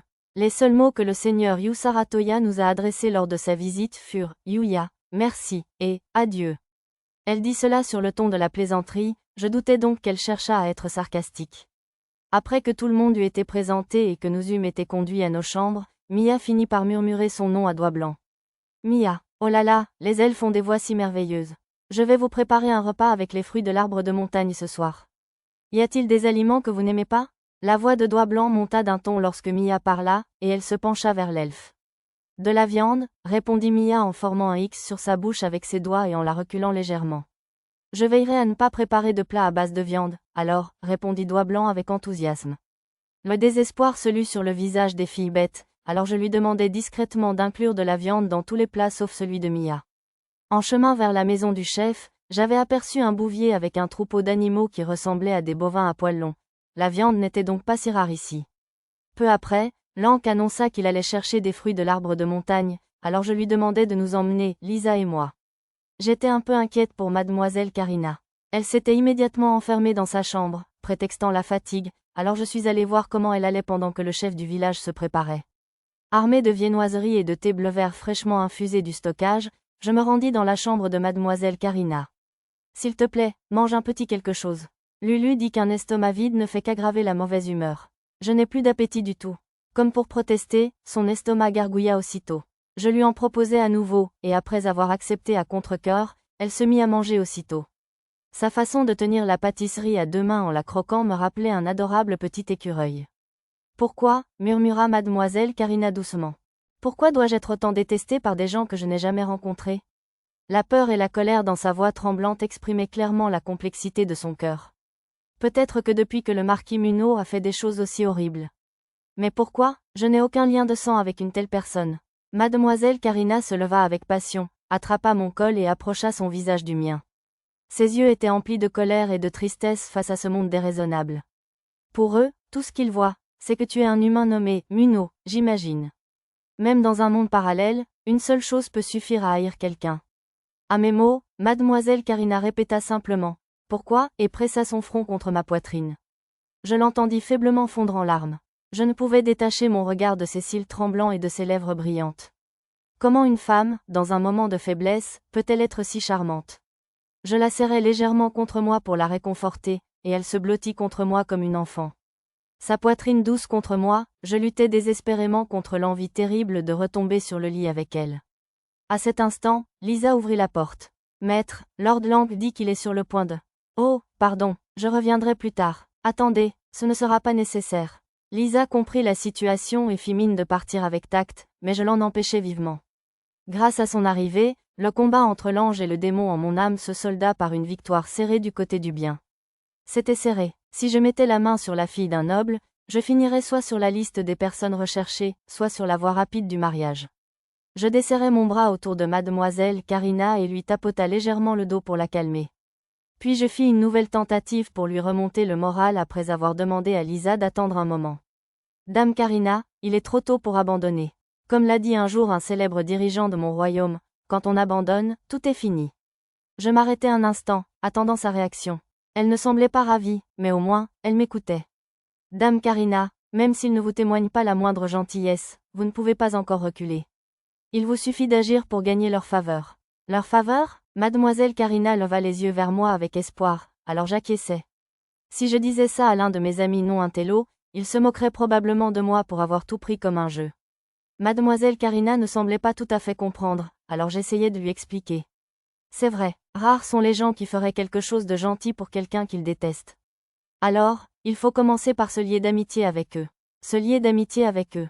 Comment m'y prendrais-je? Il va falloir qu'on trouve une solution.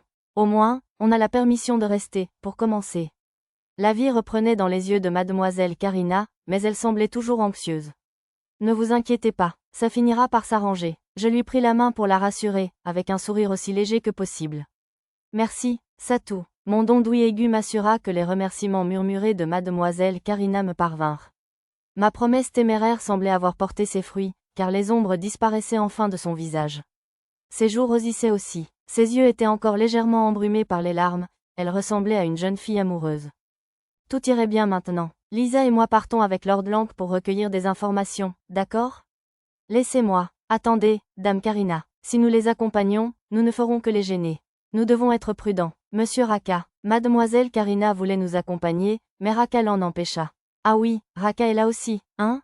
Laissez-nous enquêter. Je vais chercher des informations intéressantes et je reviens. Je souris de nouveau pour apaiser ses inquiétudes, puis je quittai la pièce. Avant de partir, je rendis visite à Arisa et lui demandai d'aller parler à mademoiselle Karina. Lisa et moi marchâmes avec Lank dans la rue principale du village de l'Arbre-Montagne. La petite communauté comptait environ 180 maisons, mais contrairement à un village humain, les bâtiments étaient de tailles très différentes. De plus, chaque race avait apparemment son propre style architectural, c'était donc fascinant de voir la variété des toits, des fenêtres, etc. C'est un joli village. C'est gentil de ta part, Dao. Nous sommes tous très fiers de notre village, Dao. Lank s'adapta gentiment à son rythme, et nous admirâmes le paysage de la rue en nous dirigeant vers l'usine de transformation de fruits. En chemin, nous croisâmes des enfants qui descendaient la rue en courant. Les jeunes fées étaient plus petites que Pochi et Tama, mais les petits géants étaient plus grands que moi. On ne trouverait jamais une scène aussi fantastique sur Terre. Je n'oublierai pas de sitôt la vision d'un jeune Spriggan chevauchant fièrement le dos d'un petit géant. Je décidai d'explorer le village avec tout le monde demain. Arisa, en particulier, serait probablement ravie. Nous arrivâmes bientôt à l'usine de transformation de fruits, qui ressemblait à un atelier sans mur. D'énormes fruits colorés attendaient en rangée que les petits géants les découpent à coups de hache et de scie. Je tapotais expérimentalement sur un fruit gris foncé posé à proximité, et il avait une texture presque métallique. À côté se trouvait un fruit jaune aussi ferme qu'une noix de coco. De toute évidence, il y avait de grandes différences entre chaque variété. Celui-ci est trop dur. Lank, prends le relais. Le devoir m'appelle, Dao. Je reviens tout de suite, Dao. L'un des petits géants implora Lank de l'aider après avoir échoué à fendre le fruit avec une hache. L'écorce robuste posa également problème à Lank, dont la hache rebondit sans le blesser. Je pourrais essayer, moi aussi? Je n'aime généralement pas attirer l'attention, mais je voulais vraiment faire l'expérience par moi-même. Avec des capacités comme le renforcement corporel dans ce monde, il ne devrait pas être trop étrange pour un humain de manier une hache géante. De plus, ce village semblait avoir peu de contact avec le monde extérieur, donc il ne répandrait probablement pas de rumeurs étranges. Au contraire, l'autorité de Mia et de la cloche silencieuse de Bolénan devrait me protéger ici. Tu es sûr de pouvoir la tenir, Dao? Ça ira, j'ai un outil magique de renforcement corporel. Comme d'habitude, ma compétence, fabrication, fonctionnait à merveille ici. J'ai emprunté la hache géante et testé son poids. Mon corps étant si léger, je ne pouvais pas grand-chose contre l'inertie de la hache. Près du mur, il y avait une grande épée à lame fine qui semblait un peu plus légère, alors je l'ai empruntée et je l'ai frappée. Oh, incroyable, Dao. Je n'ai jamais vu personne en couper une du premier coup, Dao.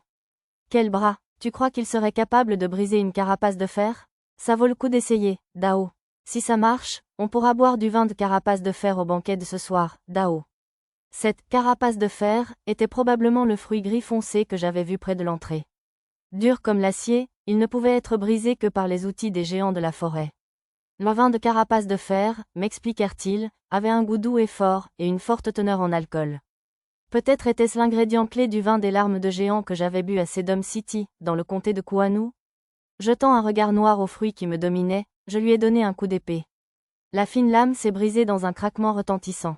Je suis désolé, Bon, une carapace de fer, c'était sans doute trop espéré. Oui, c'est normal. Je me suis excusée, et les ouvriers de l'usine ont répondu avec déception. Hachez, regardez, l'un des ouvriers cria et désigna la coquille de fer. Une fissure était apparue en haut du fruit, et comme encouragé par le cri de surprise, la fissure s'agrandissait. Il l'a coupé. Waouh, incroyable, Dao. Satou, tu es un maître épéiste, Dao.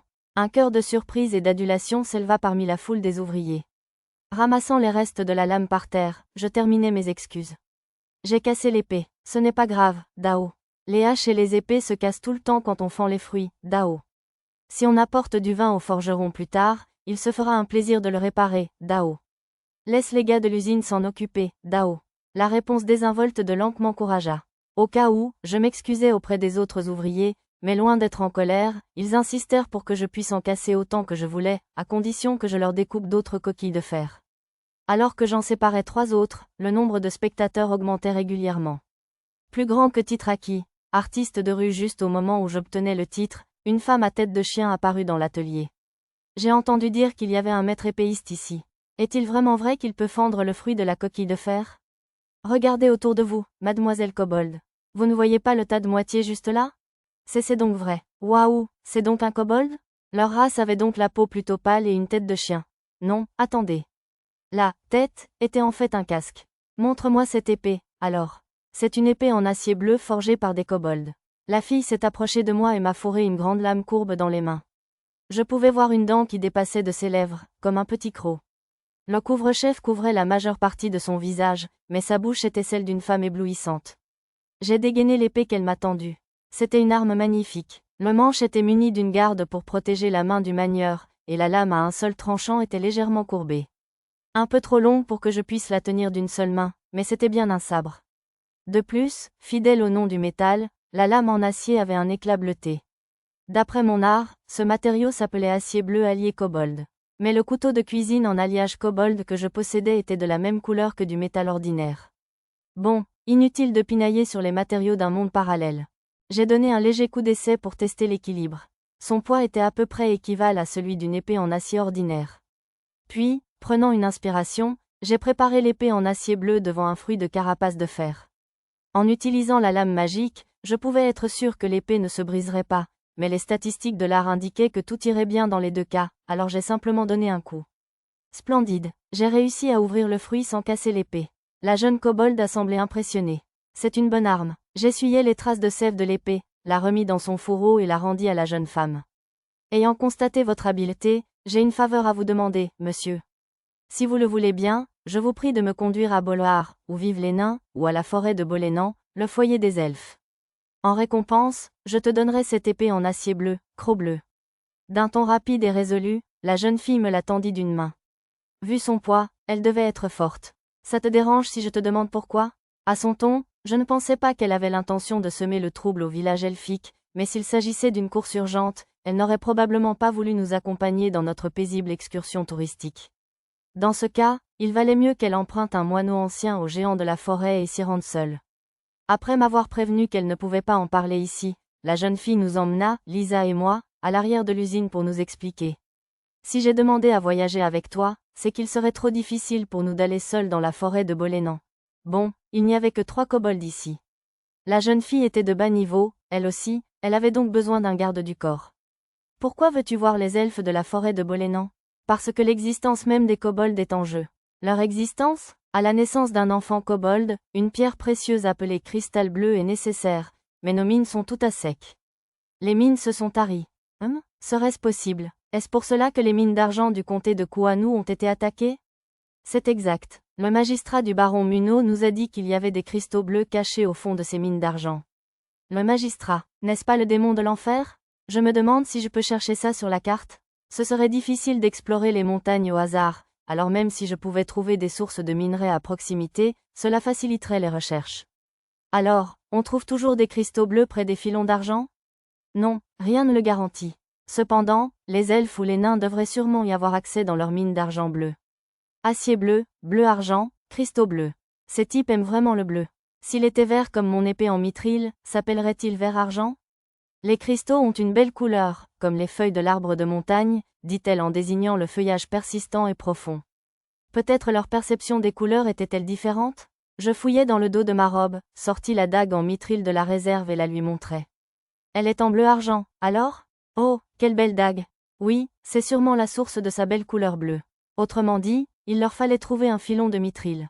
Me disant que je pouvais faire mieux, j'ai fouillé les montagnes de la baronnie de Munno à la recherche de filons de mithril. J'ai d'abord ciblé la montagne la plus proche du village, mais je n'y ai rien trouvé. Je savais que ce ne serait pas facile, mais...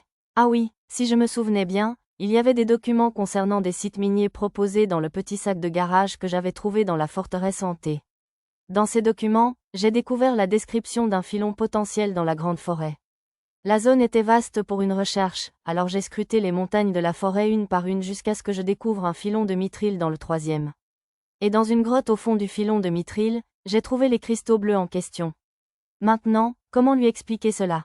Il était temps de mettre ma compétence, fabrication, à contribution. Je ne sais pas s'il y a des cristaux bleus là-bas, mais il se trouve que je connais un filon de mithril. Vraiment? Oui, un homme mystérieux se faisant appeler l'ermite masqué m'en a parlé. J'ai dessiné une carte dans la terre jusqu'à la montagne où se trouvait le filon. L'ermite vit dans cette montagne. Il m'a expliqué qu'il cherchait une mine de mithril pour obtenir une épée puissante. Alors si je lui donne celle-ci? La jeune kobold bondit joyeusement, puis marqua une pause. Non, ça ne marchera pas. Je te l'ai déjà promis. Et à part ça, je n'ai que des outils. Quelle fille consciencieuse. Je t'ai juste donné des informations. Si tu te sens obligé de me payer, tu pourrais peut-être me donner un outil en acier bleu? Tu es sûr que c'est suffisant? Oui, absolument. La jeune fille était partie préparer son voyage vers la montagne, alors je me suis mis à réfléchir à la façon de concrétiser mon petit conte. Je devrais probablement y aller ce soir et creuser un tunnel menant aux cristaux bleus. Ce serait facile si j'utilisais mon sort de piège.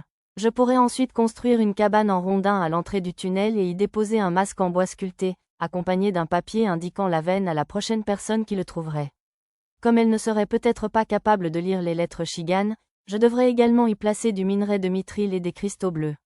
Ce soir s'annonçait chargé. Il s'avéra que l'activité était déjà intense avant la tombée de la nuit.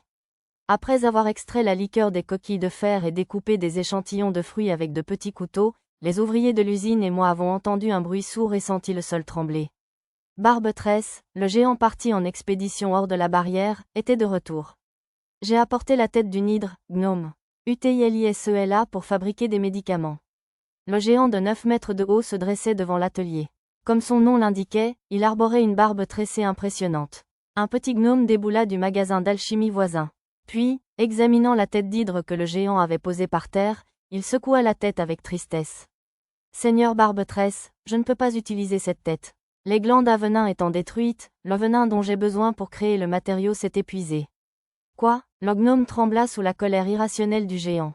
Les autres villageois frissonnèrent également au rugissement furieux du géant. Même Lisa semblait sur le point de s'évanouir, alors je la soutins d'un bras. J'examinai rapidement le cadavre de l'hydre que je détenais dans la réserve. Il ne servait à rien. Comme les têtes avaient été réduites en miettes, il ne restait plus de glandes à venin. Non, il était trop tôt pour abandonner. Le poison lui-même était la clé. Sire Gnome, auriez-vous de la pierre noire distordue? Pourquoi aurais-je un ingrédient aussi peu pratique? Je ne sais pas qui vous êtes, mais je suis occupé en ce moment. Comme je le pensais, sire épéiste, j'en ai un. Un Spriggan s'avança et dit qu'il irait la chercher chez lui. Un passant me dit qu'il était prospecteur et cherchait du minerai et des pierres précieuses. Sire Gnome, je suis Satou, un colporteur qui s'installe actuellement chez Sir Lamp. J'ai en ma possession de la pierre du dragon et de la pierre du sang du serpent. Si ce Spriggan a la gentillesse de rapporter de la pierre noire distordue, vous devriez pouvoir créer un antidote universel, n'est-ce pas? Je souris largement en parlant, mais le visage du gnome était toujours pâle. Je suis désolé, je n'ai pas les compétences nécessaires pour fabriquer un remède aussi sophistiqué. Mon maître en serait probablement capable, mais... C'était inattendu, il ne m'était pas venu à l'esprit qu'il ne pourrait pas le fabriquer. Je n'avais donc pas le choix. Je ne supportais pas de faire attendre les enfants souffrants jusqu'à ce que quelqu'un puisse obtenir une autre tête d'hydre. Laissez-moi le fabriquer, alors. Je n'ai peut-être pas l'apparence du rôle, mais j'ai étudié auprès de la sorcière de la forêt des illusions. Je suis certain de pouvoir réussir. Après cela, j'ai reçu un grand sac rempli de pierres noires distordues de la part de l'homme Spriggan, et je lui ai donné 3 potions de santé intermédiaires en compensation. Bien qu'il soit prospecteur, il ne semblait pas très avide. En empruntant le matériel de l'alchimie, j'ai pu fabriquer l'équivalent de 3 petits tonneaux d'antidote, universels. Si j'en ai fabriqué un seul, c'était pour tenir compte de la carrure imposante des géants de la forêt. Lisa et moi avons chevauché Barbe Tressée jusqu'à l'arbre montagne. Même s'il marchait lentement, la taille de ses enjambées le rendait aussi rapide qu'une voiture. Comme Lisa avait le vertige, elle s'est accrochée à moi pendant tout le trajet. C'était adorable, je ne m'y attendais pas de sa part. En chemin vers l'arbre montagne, un fruit est tombé d'en haut, mais le géant Barbe Tressée l'a simplement attrapé adroitement dans sa main. De retour au quartier des géants de la forêt, Barbe Tressée a dit à Stonehammer et aux autres qu'il avait l'antidote, et nous sommes allés dans la chambre des enfants. Stonehammer et les autres géants de la forêt nous suivaient. Les tremblements du sol étaient tout autre chose. Les lutins qui travaillaient dans le quartier des géants de la forêt roulaient et culbutaient tout autour de nous. Médicaments. Pour les enfants. Qui est le garçon humain? Il a fabriqué le médicament. Médecine humaine? Je ne suis pas sûre. Il était naturel qu'une mère hésite à donner à son enfant un médicament préparé par un inconnu. Sieur Satou est un aide-médecin de l'elfe Dame Mia. Vous pouvez lui faire confiance. Bien que Stonehammer se soit porté garant pour moi, les mères semblaient encore sceptiques. Je vais goûter en premier. Je parlais dans la langue des géants, pris une dose du médicament avec une fiole et la buse d'un trait. Cela les convainquit enfin, et les mères géantes donnèrent le médicament à leurs enfants. Ceux-ci mesuraient plus de 5 mètres, c'était donc un spectacle remarquable. Après avoir bu le médicament, les enfants s'allongèrent mollement sur leur lit. Cela aurait dû les guérir, mais leur statut d'empoisonnement persista. Un silence abattu s'abattit sur les géants de la forêt qui veillaient sur les enfants. C'est étrange, je suis sûre d'avoir préparé le médicament correctement. N'est-ce pas? Comme en réponse à ma question, la respiration des enfants se stabilisa et leurs visages s'éclaircirent. Peut-être en raison de leur grande taille et de la puissance du poison, l'antidote mit un certain temps à agir. Enfin, leur statut sur l'écran de réalité augmentée passa de poison, hydra, chronique, à endormi. Après avoir été empoisonnés si longtemps, leur corps était probablement affaibli et épuisé. Peu de temps après, le gnome qui semblait être le médecin traitant confirma grâce à sa compétence analyse de personnes, que les enfants n'étaient plus empoisonnés. Je reçus des câlins et des baisers de remerciement de la part de chaque mère, ce qui ne fit que me rappeler à quel point elles étaient plus grandes que moi. Mon corps devint tout poisseux, et leur poitrine était bien plus grande que celle de mademoiselle Karina et menaçait de m'étouffer. La seule chose que je ressentis, c'est que j'aurais vraiment besoin d'une sieste. Plus grand que Titraki, ami des géants lorsque les géants de la forêt se calmèrent, leur chef, Stonehammer, me remercia. Nous vous sommes vraiment reconnaissants de votre aide. Si vous souhaitez quoi que ce soit, il vous suffit de le demander. Si c'est en notre pouvoir, nous vous l'accorderons avec plaisir. L'espace d'un instant, le visage de mademoiselle Karina me revint en mémoire, mais je ne mentionnai pas sa demande. Il me semblait inexcusable de demander aux géants de la forêt d'aller dans une cité humaine chasser un démon de l'enfer alors qu'ils n'étaient que 10. En fin de compte, ce serait plus simple si je mettais mon masque d'argent et que je m'en occupais moi-même. Voyez-vous, un démon de l'enfer sévère dans la ville natale de mon ami. Très bien, pour votre bien, nous allons volontiers combattre ces démons. Barbe Tresse m'interrompit au milieu de ma phrase pour se porter volontaire. Son visage barbu était vraiment impressionnant. Non, CE serait beaucoup trop demandé, je crois. Je veux seulement vous demander si vous pourriez me prêter une arme ou un outil qui pourrait affabiter un démon de l'enfer, si vous en avez un tel objet. Dans ce cas, nous avons bien quelque chose qui sera utile. Il s'agit de la cloche à scellement des démons, fabriquée il y a longtemps dans le royaume de la fume. On dit qu'un seul coup révèle l'identité du démon et réduit temporairement sa puissance. Ça me semblait une bonne affaire. C'était peut-être l'objet parfait pour mademoiselle Karina. J'avais l'impression d'avoir déjà entendu parler du royaume de la fume, alors j'ai vérifié dans l'entrepôt et j'ai trouvé la monnaie de cette région dans mon butin de la vallée des dragons. Ce n'était pas l'Empire ORC dont le chef des anciens avait parlé. Un groupe de gnomes s'est avancé avec 2 chariots remplis de clochettes et d'armes magiques. Parmi les armes, on trouvait des épées, des lances, des haches et des arcs. Mon écran de RAM a confirmé qu'elles étaient toutes de bonne facture. Outre la clochette, il y avait une grande épée, une hache de guerre et un arc long, bien plus performants que mes armes, à l'exception de mes épées sacrées. Choisissez l'arme que vous voulez. Nous ne pouvons pas vous les donner toutes, mais n'importe quelle doit vous servir. L'épée n'était pas aussi puissante que mes épées sacrées, et je n'étais pas vraiment fan des haches de guerre. Mais une attaque physique à longue distance était infaillible, alors j'ai opté pour l'arc. Alors, si vous le permettez, cet arbre long écarlate. C'est donc votre choix, murmura Stonehammer d'une voix empreinte d'émotion. L'épéiste magique qui nous a offert cet arc magique était un SPRIGGAN qu'il a acquis comme preuve qu'il avait vaincu un monstre puissant appelé un maître d'échelle. Tandis qu'il racontait l'histoire de l'arc magique, le géant le sortit du chariot et tira habilement sa corde du bout de l'ongle. Alors, était-ce un mini-boss dans un labyrinthe? Pas étonnant qu'il paraisse si puissant, alors. Cet arc peut percer la roche à grande distance, et même blesser les écailles d'un dragon. Stonehammer lâcha la corde, et la vibration créa un son mystérieux. Et ainsi, il choisit son propre maître. Me fixant d'un regard plein d'attente, Stonehammer me tendit l'arc. Petit enfant, Satu. Montrenous, tu tires sa corde. J'acceptai l'arc magique richement décoré. Il était fait d'un métal rouge enchanté appelé scarletite, avec une corde d'oricalque d'un éclat doré. Lorsque je tentais de tirer légèrement dessus, la résistance me surprit. Cette fois, je pris la bonne posture et le tirai avec sincérité. J'avais peur que la corde ne casse, mais ce n'était pas une inquiétude justifiée. Lorsque j'ai tendu la corde jusqu'au bout et l'ai lâchée vers le ciel, un bourdonnement s'est élevé parmi les géants et leurs serviteurs. Plus grand que Titraki, Archer puissant, Titraki, Archer magique, Titraki, maître de l'arc magique, ADMIRABILEMENT fait. Cet arc magique vous appartient désormais. J'en prendrai bien soin. Stonehammer hocha la tête avec satisfaction et désigna l'arc du doigt. Il semble que l'arc vous a accepté comme son nouveau maître. Je n'ai pas vraiment cru à la déclaration théâtrale du géant, mais pour une raison inconnue, j'ai remarqué une légère lueur provenant des motifs sur l'arme. Tu as l'air très doué, Satu. J'imagine que tu as utilisé une force qui améliore ta force, mais néanmoins, c'est la première fois en 700 ans que quelqu'un, sauf un géant, est capable de tirer cette corde. Je n'aurais jamais imaginé que quelqu'un d'autre que nous serait capable de le faire.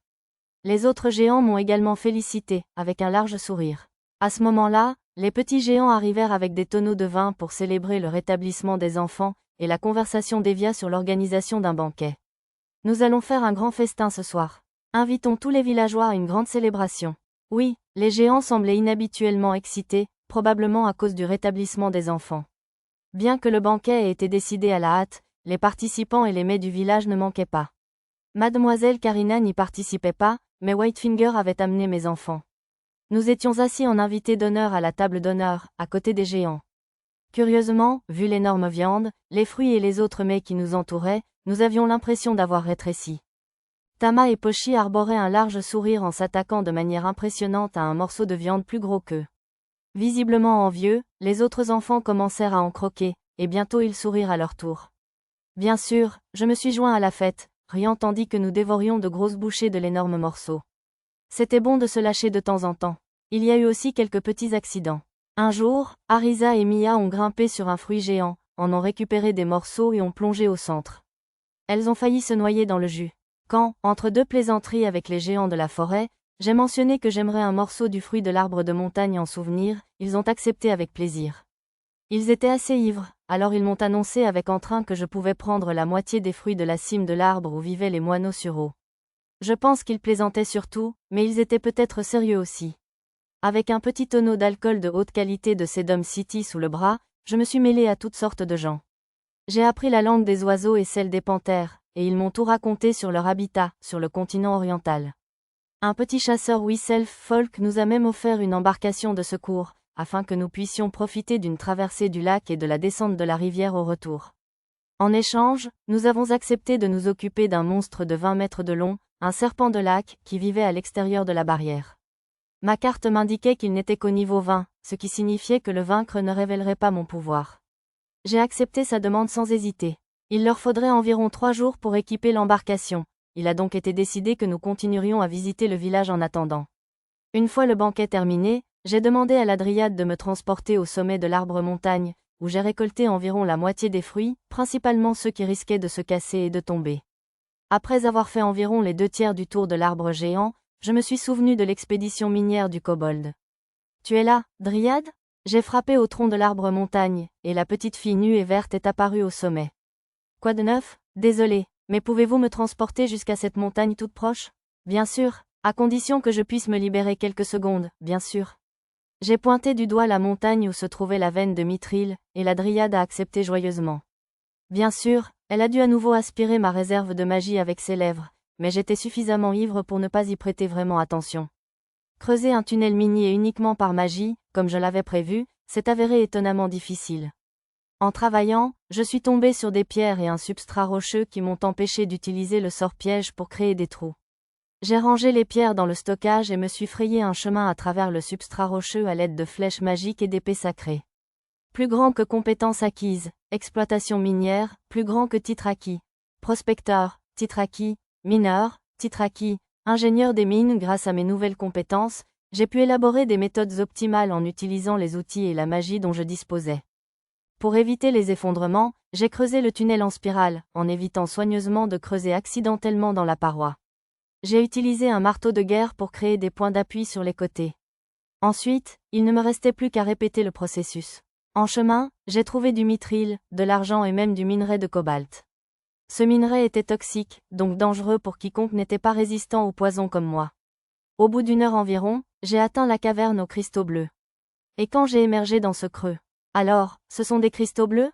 Ils sont magnifiques. J'ai vu un spectacle si fantastique que je n'ai pas pu m'empêcher de murmurer. J'avais déjà vu des cavernes cristallines dans des émissions télévisées, mais au lieu de refléter la lumière environnante, ces minéraux bleus brillaient de l'intérieur. Non, attendez, ce n'étaient pas les cristaux qui brillaient. J'ai pris un amas de cristaux bleus et j'ai récupéré les pierres de lumière blanche brillantes en dessous. Si je les écrasais, je pourrais créer de la poudre lumineuse, un matériau de type LED utilisé dans la création d'outils magiques de type éclairage. La présence de pierres lumineuses si profondément sous terre était un mystère. D'après mes documents, on ne les trouvait que dans les profondeurs des montagnes, bénéficiant d'une forte source de lumière. Bon, je laisserai ce genre d'enquête aux érudits. J'avais trouvé mon objectif et, tant qu'à y être, j'avais gagné un prix supplémentaire, alors j'ai quitté la caverne et recouvert l'entrée d'une pierre clairement identifiée. Je venais de réaliser qu'exposer les cristaux bleus à l'air libre pouvait en dégrader la qualité. De retour à la surface, j'ai décidé de construire une petite cabane en rondin à l'entrée du tunnel. Grâce à ma statistique de force élevée, à ma compétence exploitation forestière, et à l'épée sacrée Excalibur, incroyablement tranchante, rassembler le bois ne m'a pris que 5 minutes environ. Bien sûr, c'était grâce à l'excellente capacité de stockage. Ensuite, grâce à ma compétence travail du bois, et à ma nouvelle compétence construction, j'ai terminé la cabane en un rien de temps. Franchement, il devrait y avoir une limite à la triche. Je l'ai meublé d'un bureau acheté à Sedum City et j'y ai laissé un papier portant la même marque que celle que j'avais tracée à l'entrée de la grotte. Je l'ai lesté d'un cristal bleu et d'un morceau de minerai de mithril. Personne ne semblait habiter autour de cette montagne, alors pour faciliter la recherche des kobolds, j'ai abattu quelques arbres et y ai mis le feu. J'ai pris soin, bien sûr, de ne pas déclencher d'incendie de forêt. Bonjour, vous avez l'air anormalement fatigué, maître. Bonjour, Lulu, j'ai travaillé presque toute la nuit, c'est tout. C'était notre 20e matinée à la baronnie Munot. De retour à la salle de banquet de l'Arbre Montagne, l'air innocent, je suis accueilli par le sourire joyeux de Lulu. Elle avait dû s'amuser au banquet de la veille, ce sourire a suffi à surmonter ma fatigue de la nuit blanche. Nous étions sur le lieu du festin de la veille avec les villageois. L'objectif était de manger les restes au petit déjeuner. Tu as dû travailler dur, maître. Veux-tu un peu de jus de pêche jaune? Merci, Lulu. Je sirotais la boisson que Lulu me tendit, préparée avec un fruit de l'arbre de montagne. C'était délicieux et rafraîchissant. Juste à ce moment-là, les plus jeunes revinrent avec leurs assiettes pleines. Tu t'es fait la main. Ne me dis pas que tu as passé la nuit à batifoler avec des géantes. C'est obscène. Je leur dis la même chose qu'à Lulu, mais ils réussirent à mal comprendre. Je n'ai rien fait de louche. C'était juste du travail manuel. Je repoussais leurs accusations sans fondement. Voilà ce que je mérite pour m'être donné à fond pour protéger la ville des fruits qui tombent et sauver la race kobold d'une possible extinction. Est-ce ça tout? Je me tournai vers la voix qui m'avait appelé et vis mademoiselle Karina. Son teint était bien plus éclatant qu'hier. C'est sans doute Doigt Blanc qui l'avait amenée ici. Elle se tenait les mains jointes devant elle, parlant doucement. Une bonne nuit de sommeil avait dû la calmer. Après notre conversation, j'ai consulté Monsieur Raka un moment, mais nous ignorons toujours ce qu'ils attendent de nous. C'est pourquoi. Puis elle a croisé mon regard droit et ferme pour la première fois. Je pense que je vais parler à Sir Stonehammer moi-même. Si les géants de la forêt souhaitent quelque chose du monde extérieur, je peux peut-être leur demander de m'aider à me débarrasser du démon de l'enfer en retour. Il doit bien y avoir quelque chose qu'ils désirent. L'attitude de mademoiselle Karina était déterminée. C'est bien ce que vous dites, dame Karina. Tant que vous n'abandonnez pas, une voie s'ouvrira à vous. Raka l'encouragea chaleureusement dans sa décision. Bon, je suppose qu'elle n'avait pas entendu parler des enfants empoisonnés, puisqu'elle n'était pas là hier. Les autres enfants, qui étaient déjà au courant, s'agitèrent, mal à l'aise. J'ai croisé le regard d'Arisa pour lui demander silencieusement. Vous ne lui avez pas encore parlé? Et, comme je m'y attendais, elle secoua la tête. J'aimerais donc que vous m'aidiez aussi à recueillir des informations, si vous le permettez. Ah, elle recommence à m'appeler, vous. Qu'est-ce qui se passait avec ce traitement par prénom tout à l'heure? En tant que colporteur, vous êtes sans aucun doute doué pour entrer dans les cercles sociaux, monsieur Satou. Je détestais décourager mademoiselle Karina lorsqu'elle essayait d'être proactive, mais je devais le lui dire, surtout si je voulais manger un bon petit déjeuner prochainement. À ce propos, justement, hier, à cet instant, les enfants géants de la forêt s'approchèrent de moi en titubant. Satou l'humain, merci. Ayant récupéré en une seule nuit, les enfants me comblèrent de remerciements, me soulevant doucement et se frottant contre moi avec leurs joues. N'importe qui d'autre aurait probablement eu des côtes cassées après ce traitement, mais pour moi, ce n'était qu'un léger inconfort, alors je les laissais faire. Cela continua jusqu'à ce que les mères géantes de la forêt se précipitent et ordonnent à leurs enfants de me libérer. Eh bien, on dirait que tu es déjà devenue très amicale. Mademoiselle Karina haussa les sourcils devant cette démonstration d'affection. À ce moment-là, je lui expliquai les événements de la veille. Une fois terminé, Mademoiselle Karina pressa ses mains contre ses joues et poussa un cri perçant comme ce tableau de Munch. Maintenant que j'avais tout révélé, ma conscience était soulagée et nous avons tous savouré notre petit déjeuner. Nous prêtâmes peu d'attention au mélange déroutant de joie et de plainte de Mademoiselle Karina. Puis, après le petit déjeuner, elle engagea une autre conversation. Dis donc, toi, comment fais-tu si facilement? J'ai eu de la chance. J'avais le médicament dont ils avaient besoin, et ils m'ont demandé ce que je voulais en échange, alors j'ai demandé un objet qui pourrait t'aider à atteindre ton objectif. Je tendis la cloche de scellement des démons à Mademoiselle Karina tout en lui expliquant. Les larmes aux yeux, elle me serra les mains, clochette magique comprise. Que peut bien faire la baronnie Munot pour vous remercier? Être anoblie? Ou peut-être, le visage de Mademoiselle Karina s'approchait. Arisa utilise barrière impénétrable. Barrière. À cet instant, Arisa et Mia se sont interposés entre nous, nous séparant. Maître, vous ne devez pas vous approcher si près. Maître, quelle est notre prochaine mission? Je vous demande. Lulu et Nana me tirèrent par le bras. Nana était impassible comme d'habitude, mais Lulu gonflait les joues dans un rare accès de jalousie adorable. J'en avais assez pour sortir mon téléphone de la mémoire et prendre une photo, mais je me suis évidemment retenue. Les autres étaient étrangement silencieuses, alors je me suis retournée et j'ai vu Lisa en attente, Pochi et Tama sous chaque bras. Il me fallait maintenant répondre à Mademoiselle Karina, mais je ne savais pas comment. La chevalerie et l'aristocratie me semblaient compliquées, alors peut-être que demander la permission d'acheter des parchemins magiques, comme je l'avais fait dans le comté de Kuanu, serait la meilleure solution. Si j'avais encore le même âge que dans mon monde, j'aurais peut-être choisi la voie la plus stable, épouser une beauté à la poitrine magique comme Mademoiselle Karina et devenir noble. Mais, ayant retrouvé ma jeunesse, je préférerais explorer et découvrir les merveilles de ce monde parallèle. Pour ma récompense, je pense que je vais devoir m'adresser directement au baron. Directement, répéta Mademoiselle Karina, puis elle s'éclaircit la gorge et poursuivit d'une voix aussi douce qu'un moustique. Très bien, je vais me préparer, alors. Elle semblait avoir mal compris, mais je pourrais probablement résoudre ce problème une fois que j'aurai rencontré le baron. En regardant tout le monde, je décidai qu'il était temps de nous concentrer à nouveau sur notre objectif principal. Maintenant, on part visiter le village? Mademoiselle Karina voulait rapporter la cloche et vaincre le démon sur le champ, mais je lui expliquai que nous prendrions un bateau. Il serait plus rapide d'attendre le bateau et de descendre la rivière, ce qui justifierait notre excursion touristique actuelle. Si nous partions maintenant, tous nos efforts pour arriver ici seraient vains. Nous sommes partis triomphalement, oubliant totalement qu'il n'y aurait personne au village. C'est pourquoi, à contre-cœur, nous avons changé de destination et avons conduit les chevaux près d'un troupeau de licornes. Nous avons même aperçu des Gjallarhorn de loin. Selon la légende, les licornes ne laissaient approcher que les vierges, mais pour une raison inconnue, elles ne semblaient pas s'offusquer que je les touche. Cependant, elles étaient tout aussi lunatiques que le prétendaient les légendes, si bien que Mia et moi fûmes les seuls à pouvoir en monter une. Les Gjallarhorn étaient des créatures d'un blanc immaculé, ressemblant à des chèvres de montagne, dont les cornes ressemblaient fortement à l'épée sacrée qui en était issue.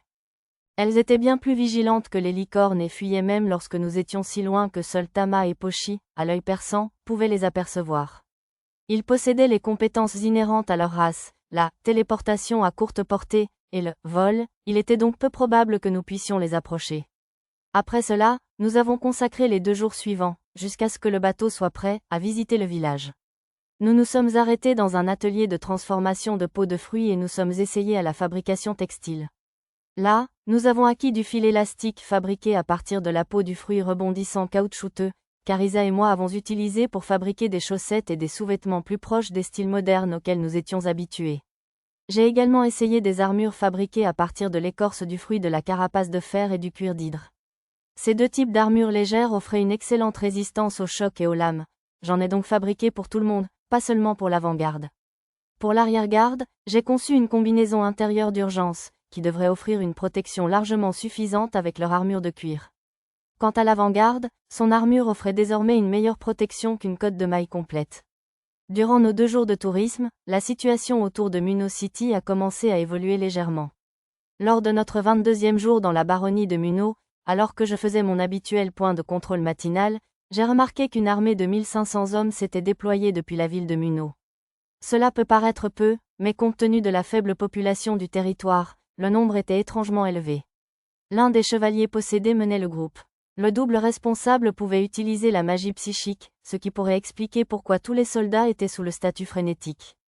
À en juger par la direction de leur marche, leur objectif était probablement de maîtriser une importante bande de près de 700 bandits qui avaient établi une base dans la vaste forêt. Cependant, comme les soldats avaient tous des primes plus élevées que les bandits qu'ils poursuivaient, il était difficile de déterminer qui étaient les véritables criminels. Le lendemain matin était notre 23e jour dans la baronnie de Muno. Après notre entraînement quotidien aux incantations, j'ai de nouveau observé ce que manigançait le démon et j'ai remarqué quelque chose d'étrange. Il y avait un sosie du démon de l'enfer dans la colonie de gobelins à l'intérieur de la grande forêt, mais ce qui était vraiment étrange était le nombre de gobelins. 10 jours auparavant, il y en avait environ 750, mais maintenant, il y en avait plus de 20 fois plus. Cela semblait impossible, mais peut-être était-ce dû au fruit du gabbo? Une ville en produisait en masse. Et si je me souvenais bien, le fruit du gabbo avait été découvert lors d'enquêtes sur l'explosion de la population de gobelins. Si le démon avait œuvré en coulisses pour les reproduire, ce chiffre était peut-être logique. Ces gobelins commençaient à se diriger vers Muno City, se séparant en 3 grandes armées. Et l'armée qui protégeait normalement la ville était actuellement dans la forêt, luttant contre les bandits. Les jeunes bandits et les vieux devraient être suffisamment à l'écart pour être en sécurité, mais les villages proches de Muno City pourraient être sérieusement menacés. Et puisque le démon était probablement responsable de cette prolifération, nul ne pouvait prédire si Muno City serait en sécurité derrière ses murs. Il restait un peu moins d'une centaine de soldats dans la ville. La famille de mademoiselle Karina était également présente, il serait donc probablement préférable d'aller immédiatement alerter les citoyens du danger.